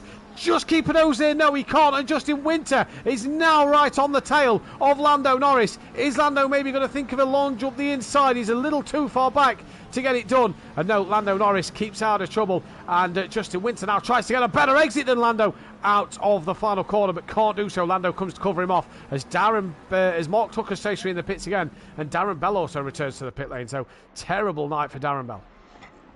It is indeed, but like I said, a lot of these drivers just trying to get this one out of the way as best they possibly can, and then head to Misano, a more traditional track. I say traditional, it's a bike circuit, but we head to them and Misano next. Justin Winter trying to find any opportunity to find a way past on Lando, but can't seem to do it. Pushed him. And he's pushed to pass, and he's gone through. Yeah, Lando Norris flash of the lights, and rightly so there for me. Justin Winter definitely gave him a little push then in towards turn 2. Henderson family highlights. That's not the real Lando. No. We're not that good yet. Sadly. We'd love it to be, but it isn't. Stephen Beck then, ahead of John Goudet now. That is, who knows? Mike, come on. Come on. He'd be in pro. God, I would hope he'd be unless winning pro. Unless he took the sandbags in, hey? Possibly. Publicity stunt. Lando Norris now just seems to be getting this downhill section a little wrong, but Stephen Beck ahead of John Goudet. Good race for him in this one. Mark Tucker's still in the pits. I think his day is done. He knows he's getting that big penalty. No worries, buddy. I think he knows he's getting that big penalty. Darren Bell as well at the back of the pack. He's driving just track time now. So your running order then is Robert Smith. Great strategy, Robert Smith. Dennis Hansen in P2. Casper Olin P3 with Justin Winter right behind him. And This is definitely going to be an interesting race between these two for sure. Look at Justin Winter here. He is pushing that of Casper. He's giving him a cheeky flash to the lights as well. He's really hassling the back of that McLaren, and right now Casper's absorbing the pressure quite well at the minute, but Casper's got a relatively clean car, which is helping him out as Justin Winter trying to find any opportunity to get past. He's really pushing that Ferrari. Sometimes I think Justin Winter just pushes too much over to the edge, to the point where he just makes too many mistakes. He's in the slipstream of the McLaren now as he's trying to find a way through up towards the fast right-hander of turn 2. And he's not close enough in the minute. McLaren's still got a better straight line than the Ferrari through there. The problem is they've got Kane just in front as well, who's a back marker in his red Ferrari. There's 18 minutes left. There's a yellow flag. That is car 8. That is John Gooday with some huge damage as he... he's clipped that wall. He's hit something. And John Gooday... Or someone. Or someone. Gary Clawball's through. The Jackal not yet through. Does John Gooday return to the pits? No, he doesn't. He keeps going. But Justin Winter then, not only... Oh, Kane gets out of the way as Winter pulls out to make a move. Oh, that would have been incredibly stupid from Winter if he tried it there. Well, incredibly stupid. I mean, Kane did the right thing there to get out the way when possible. But going down here, obviously, is where we kind of said don't really overtake. But Kane managed to get out of the way before the downhill section. So, yeah, he obviously didn't want to get involved in that mess. Yeah, he didn't at all as we go on board with Sam. Sam's got Monkey Boy close to the back of him. They're trying to hunt after the Jackal. Paul Williams as well, trying to gain on Mirko Ricci. I believe that is Darren Bell behind them. Darren Bell flashing his lights in front. Not sure why he's giving them a flash of the light there, but either way, he's the back marker. And here comes Paul Williams, really close to the back of Mirko Ricci now, and Justin Winter still here. He's picked up a bit more damage once again, but he's looking racy tonight, isn't he, Justin Winter? Didn't see the best of him in race 1, but here in race 2, he is looking very racy indeed. He is. He needs to do this at the right time. While this is all going on, Casper's doing a brilliant job of holding him up, so Dennis Hansen can pull away from Justin Winter and just secure that second place. But they want a podium finish with both the Dane Train duo. But right now, Justin Winter wants to make that not possible. And he's coming up towards turn 2 once again, up towards Griffin's corner. He's going to send it up the inside, and he does get far enough on the side. It goes very deep as well, and Casper really had to get out of that one. Yeah. But fair play to Casper, though. He gave the room and respect, and Justin Winter gets the job done. Very aggressive, gets the move done. Like you say, great respect from Casper all in there, but Justin Winter is through, back down the order towards John Gooday. He's got the Jackal crawling all over the back of him. His damage is hurting him most definitely in this Mercedes now. The Jackal is just going to come steaming past John Gooday, you feel here. There is another yellow flag. That is the 555 for Fat Bloke, who has got a yellow flag. He's returned to the pit lane. So, another driver in the pits. Jackal's sending up the inside of John Gooday, and that's going to be a position gain for him. Job done for him, and there's no... Well, he says that and loses the rear end a little bit, and John Gooday drops further down. He does indeed. Cranky Duckhead, Richie Michelle. And, no, Argent. Is that Argent in it? No, that is the race leader. Casper's in the wall.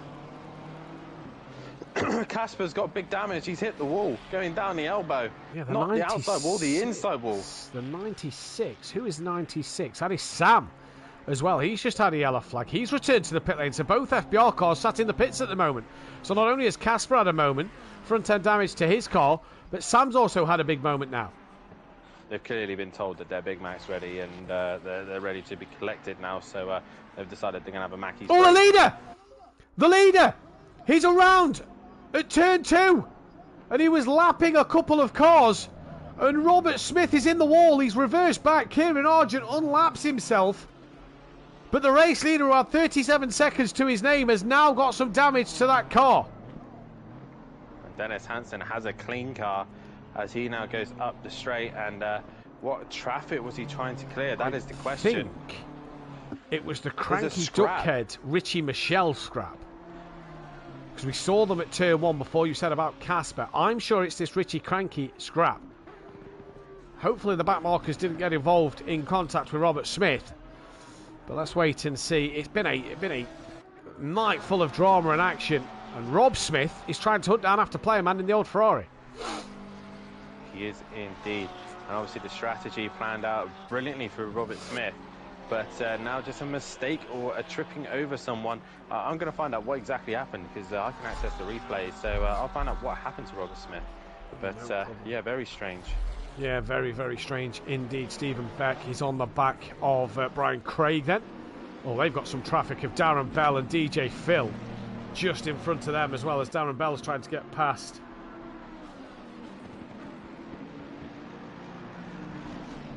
And DJ Phil stays out of everybody's way there. Darren Bell's being blue flagged now. He is entitled as a back marker to pull away and unlap himself, but has to do so. Can't be holding the cars around him up. Cranky Duckhead tapped him. So Cranky Duckhead was trying to get out of the way. Right. But in doing so, he ended up just... Robert Smith just turned in a little bit too early and Cranky Duckhead just tapped him going into the entry. Oh, Stephen Beck's in the wall at the top of the mountain. Carries on going though. What doesn't help for Robert Smith is the fact that when he tried to spin the car around, he hit the front end on his own. So he's probably got front end and rear end damage now. So Brian Craig still all over the back then of Darren Bell. I say all over the back. He's got a good gap to Darren Bell. Darren Bell stayed to the left.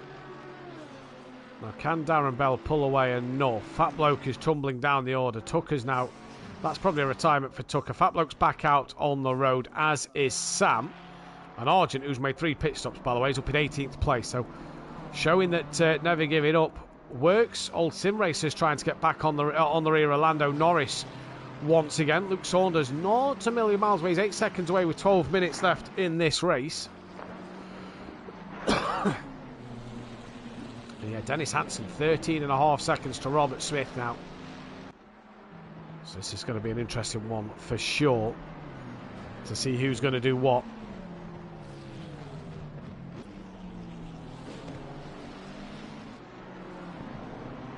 Currently watching Old Sim Racer at the minute, still trying to find a way through on Lando Norris, where they've got Kane for traffic and one of the FBR boys has come back out on track. I believe it is Sam in the middle of all that as well. So they've got all these lap cars around them and they've got a very fast Mercedes behind them of, I think that's Monkey Boy. Yes, it is. So they've got to be cautious here as Old Sim Racer goes down the hill now and tries to find a way through on Lando, but Lando must be struggling with that front end damage. Yeah, it must be struggling indeed as we're coming down the mountain. Old Sim Racer still on the back of Lando Norris at the moment. Down they come again.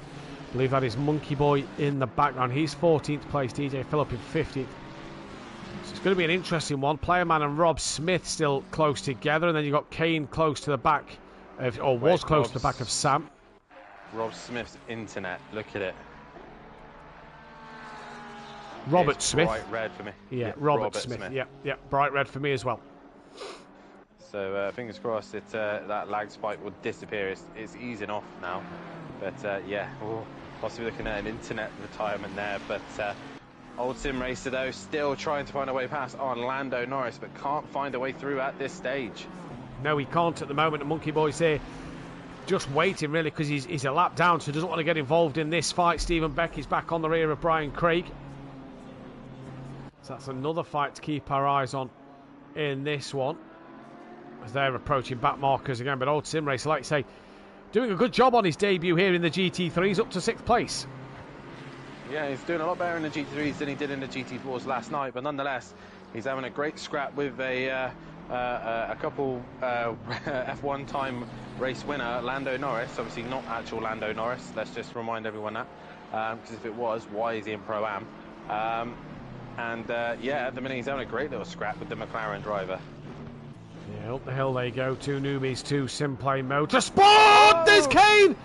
Oh, they managed to somehow, Sim Racer and Monkey Boy didn't, 1, come together, and 2, hit Kane there. So well done to Kane for keeping that one out the way. 181. Gary Claubel's back in the pits with the yellow flag, so he's had a moment somewhere. Oh, no. Either way, Dennis Hansen, what is his gap now to that of Robert Smith? So Gary Clarble's going to tumble down the order a little bit. That gap is now 10 seconds. So he's chipping away, but yeah, I think it's too much for him to do. I think Robert Smith has got enough in hand. If anything, it's Justin Winter catching Dennis Hansen. He's not a million miles away. I mean, 10 minutes to go. It takes Dennis to make one little slip up, and Justin Winter will be back on to second place. So, yeah, just a little mistakes from these drivers. Yeah, I don't know. Luke Saunders is at a moment. Oh, that's a big one, yeah, coming down the hill. That is huge. Mirko Ricci has got past. Brian Craig has got past. Steve Beck has got past John Andrews. It looks like he's been in the wall as well a little bit coming down the hill, so that could be 2 more pit stops there. Paul Williams has got past Luke Saunders as well, and Luke Saunders is crawling at the moment. Yeah, what happened to him. Yeah, he's struggling to turn that car. There's nobody behind him just yet. The next car behind him is John Gooday, who's got one of the FBR boys on the back of him. John Gooday still with that huge rear end damage. Next car to him is Monkey Boy, but Monkey Boy has only just started his lap, so I don't think that's going to matter too much at the moment. Running order then is Robert Smith from Dennis Hansen. Then it is Justin Winter with the fastest lap. Casper Ollin P4 with Lando Norris P5. He's got Old Sim Racing behind him for 6th. Mirko Ricci 7th with Brian Craig in 8th. Brian Craig's very slow.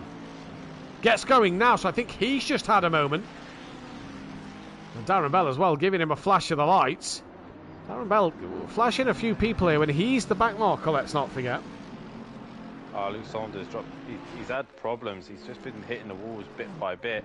He's dropped it all on his own multiple times, so that's where he's kind of lost out. I thought it might have been a major accident, but no, he's just had a few incidences here and there.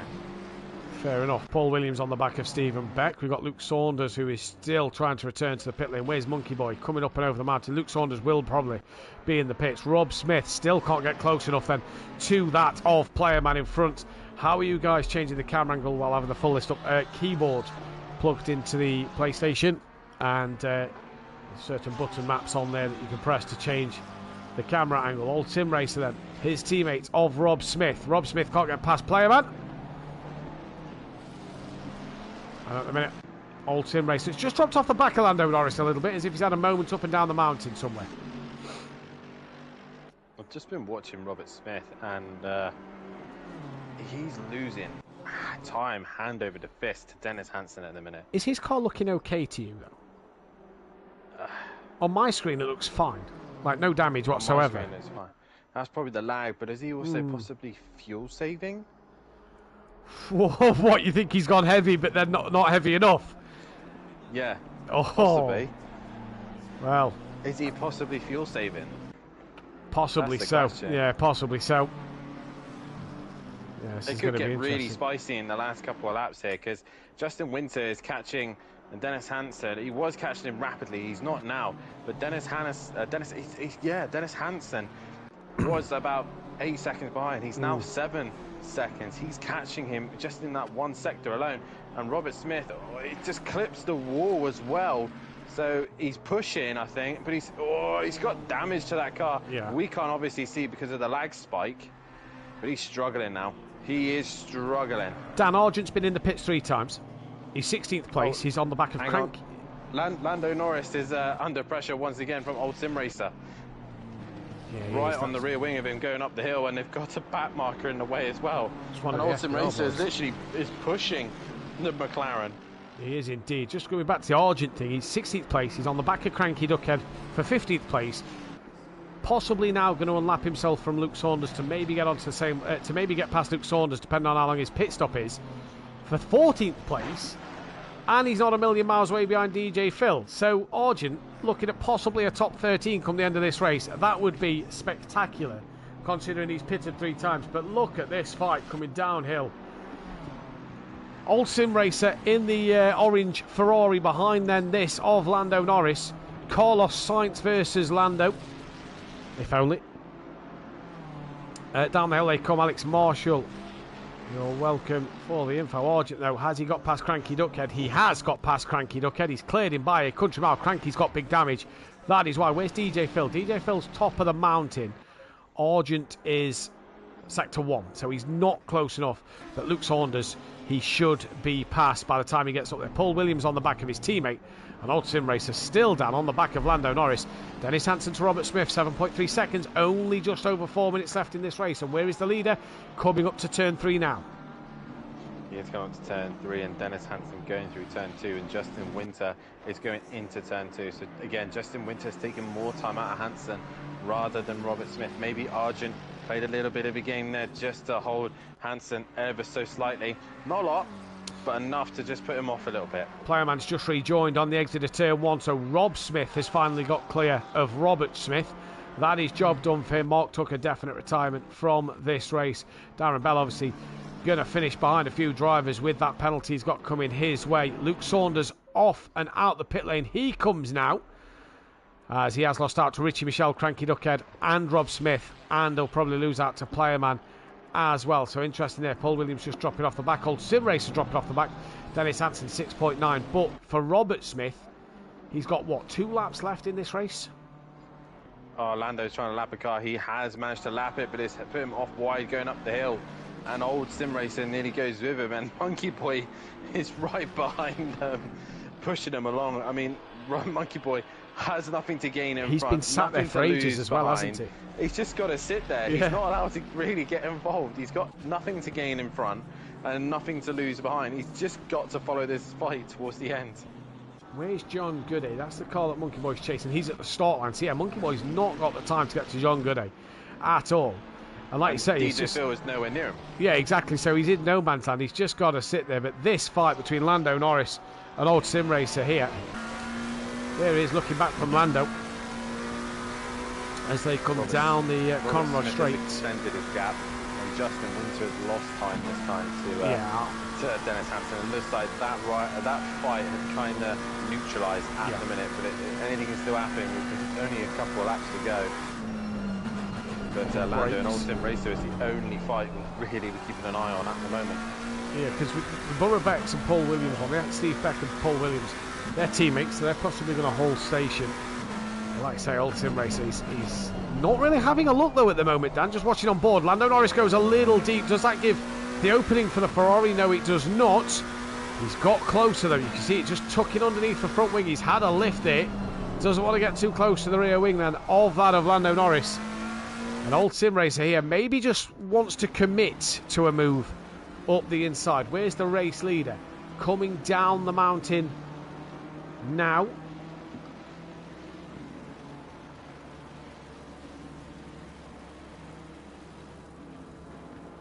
Through turn 2, there you go.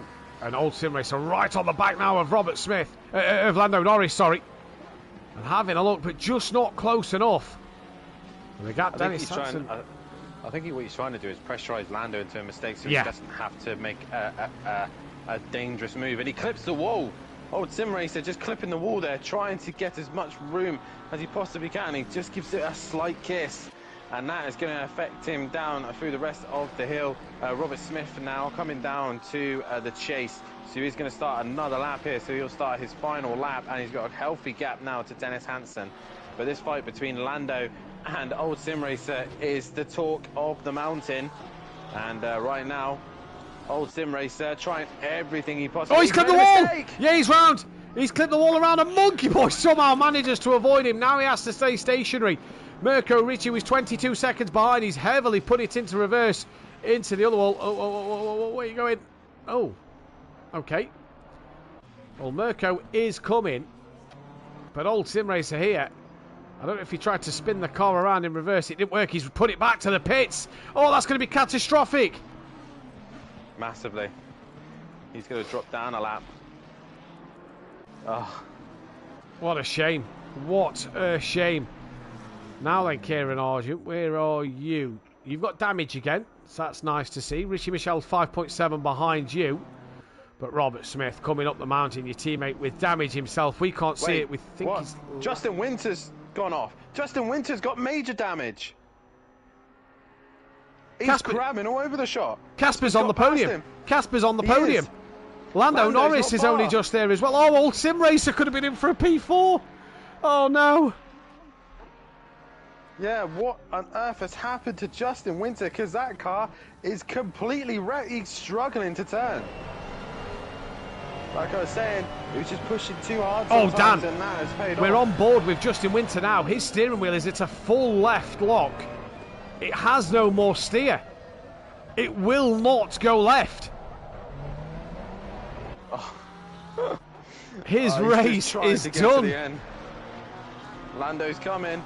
Mirko Ricci, luckily, is quite far away. But it might still get him towards the end. But Lando's definitely going to get him as he goes through the mountain. And there is Justin Winter. Here comes Lando Norris. He's going to have to lift off through here. And Justin Winter's in the wall. He's trying to stay out of the way. And through goes Lando. Through goes Lando. Surely Justin's just got to move out of people's way and get off the throttle, because he can't do anything about it. This is going to be pinging off of the walls. Robert Smith, though, comes into the final corner, and he's going to take second race win of the evening. Robert Smith, then, his strategy works at this race, and he takes P1. Here comes Dennis Hansen. He was third in the first race. It's second place for him tonight. Great drive from him. His teammates, then, that of Casper Ollin. No score in race one. He's going to come for that P3 in what has been a fantastic debut for Team Dane Train. Good points for them. If they're going to challenge in this Constructors' Championship, where is Mirko Ricci to Justin Winter? That's something we'll go back and see in a few moments' time. Richie Michel has finished the race in P14, and Argent's come across for P15. But there then is Casper. Lando Norris is in for a P4. Car number 4 in for a P4. Great result for him. Well, Justin Winter will take fastest lap, but it's a case of where is he going to be as he comes to line. He's coming into final corner. Mirko Ricci is not close enough, so Winter's going to hang on in there for P5. Mirko Ricci, a 6th and a 4th. What a display from him today. Fantastic as Justin Winter gets to the end of the lap. Here comes Mirko Ricci then for that P6. Lovely job from him. And a great day of racing. Steve Beck comes through for P7 with Paul Williams on the rear of him for P8. Brian Craig, damage to his car. That is only going to be P9 in this race with his teammate DNFing there then. So not the night that he would have wanted at all. And John Gooday is... where is John Gooday? Oh, he's still a bit behind at the moment. So Brian Craig comes through. John Gooday here in 10th, coming towards the line. Monkey Boy has finished in 11th. Old Sim Racer will be classified as 13th as he was in the pits with that damage. Richie Michel, P14. Argent, not a bad comeback drive today. Pitted 3 times, 15th place. Rob Smith is in... Where's ODD? Oh, Smith. There he is. Rob Smith, P16. Cranky Duckhead, P17 in this race. John Gooday is going to come to the line for that P10, and that rounds out everybody there, I do believe. Fat Bloke got to the line 25. Sam got to the line in 21st. Darren Bell to the line 23rd to beat John Andrews and Fat Bloke, even with the penalty to his name. John Andrews down in 24th. The Jackal at the end of this one come across the line. Can't see where the Jackal is.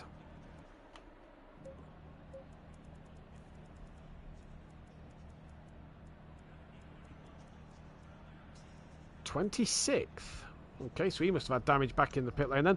Luke Saunders at the end of the race, 19th place for him. Gary Clauble with damage to his car, he was 20th place as well. Kane in this race managed to finish in 22nd, and Playerman 18th place for him in that one. We will jump into the Discord call for a quick chat. Believe we already have Robert Smith in there, but just bear with us while we wait to get some drivers in for a quick interview.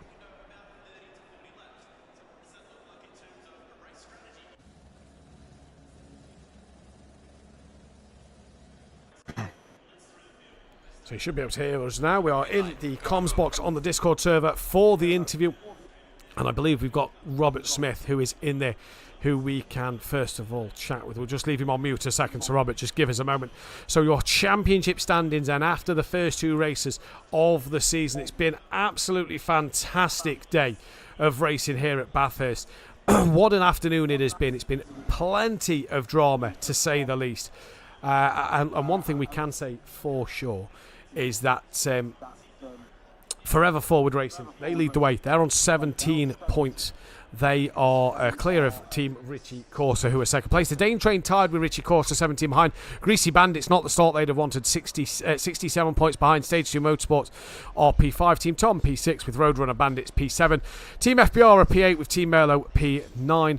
Behind them is McLaren Racing, P10. P11 for Speedy Gonzalez Motorsport. Greasy Bandits Jr. And then the Naval Racing Team 2, who are independents, bring up the rear. And in the Drivers' Championship then, it is then Robert Smith on 112 points. He is 16 clear of Dennis Hansen with Mirko Ricci sat third. Great day for Mirko Ricci. Richie Missel is P4 with Old Sim Racer in fifth. Justin Winter from Lando Norris. Kieran Argent, then it is Caspar Olin. Gary Clarbell, Paul Williams, Stephen Beck from John Gooday. Monkey Boy with Playerman. Cranky Duckhead, Brian Craig. Fat Bloke, DJ Phil.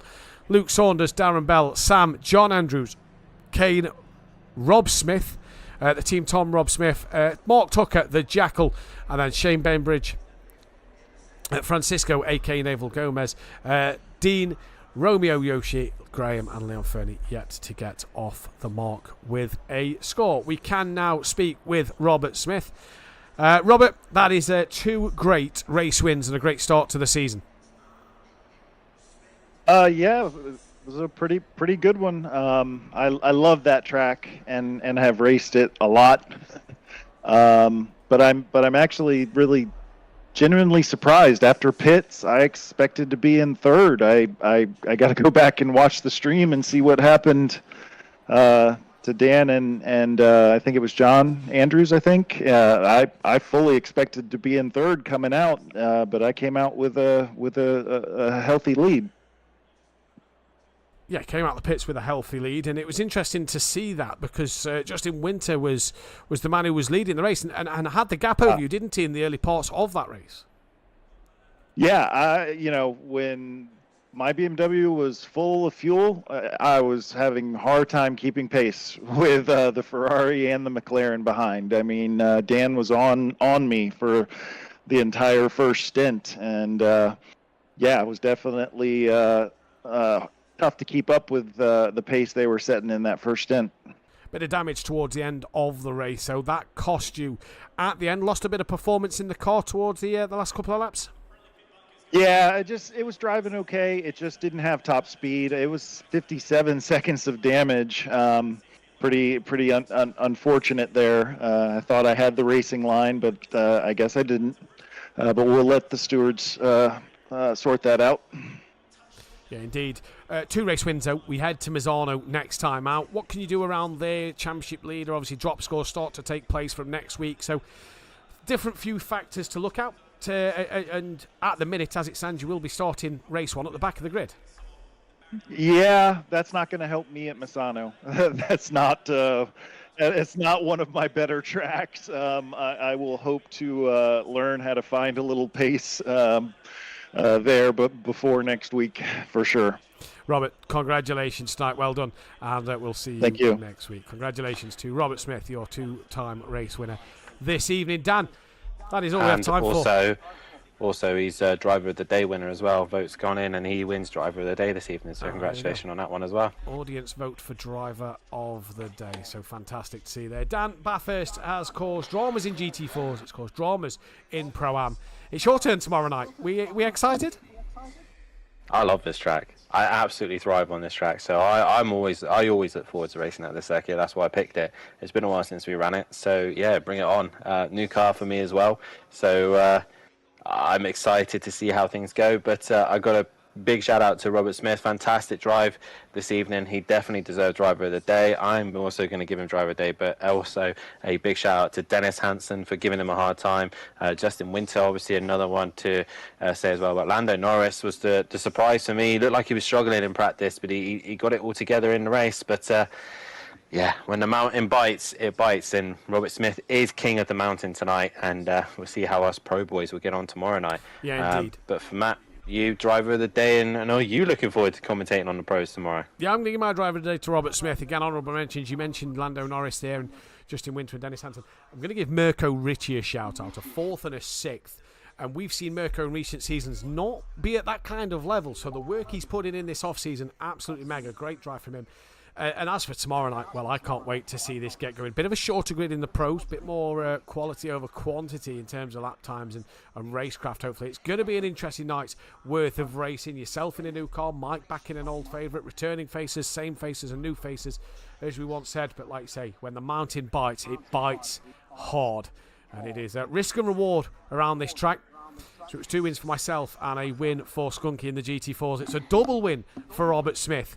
Is there going to be a double winner tomorrow night? Join myself and Phil Radin live from 8 p.m. GMT +1 for all the action on the GT3 Pro Circuit as we end our week at Bathurst.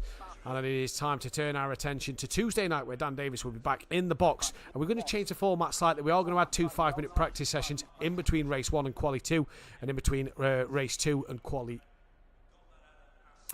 Yeah, the quali 2 is now quali 1 and quali 3 is now quali 2, because obviously we go to the reverse grid. So yeah, there is 2 5-minute practices after race 1 and after race 2 for the drivers and commentators to get a few refreshments and drinks. Me and Dan, though, will be back for Misano next week at 8 p.m. GMT +1. You will not want to miss any of the action here. If you haven't done so already, hit that thumbs up button and the bell to be notified, and hit the big red subscribe button, as well as go into our description and check out our fantastic sponsors, Design Manchester and Audio Sport. But for me and Dan, it's been an absolute pleasure here on the mountain down under. We'll see you tomorrow. Goodbye. Goodbye.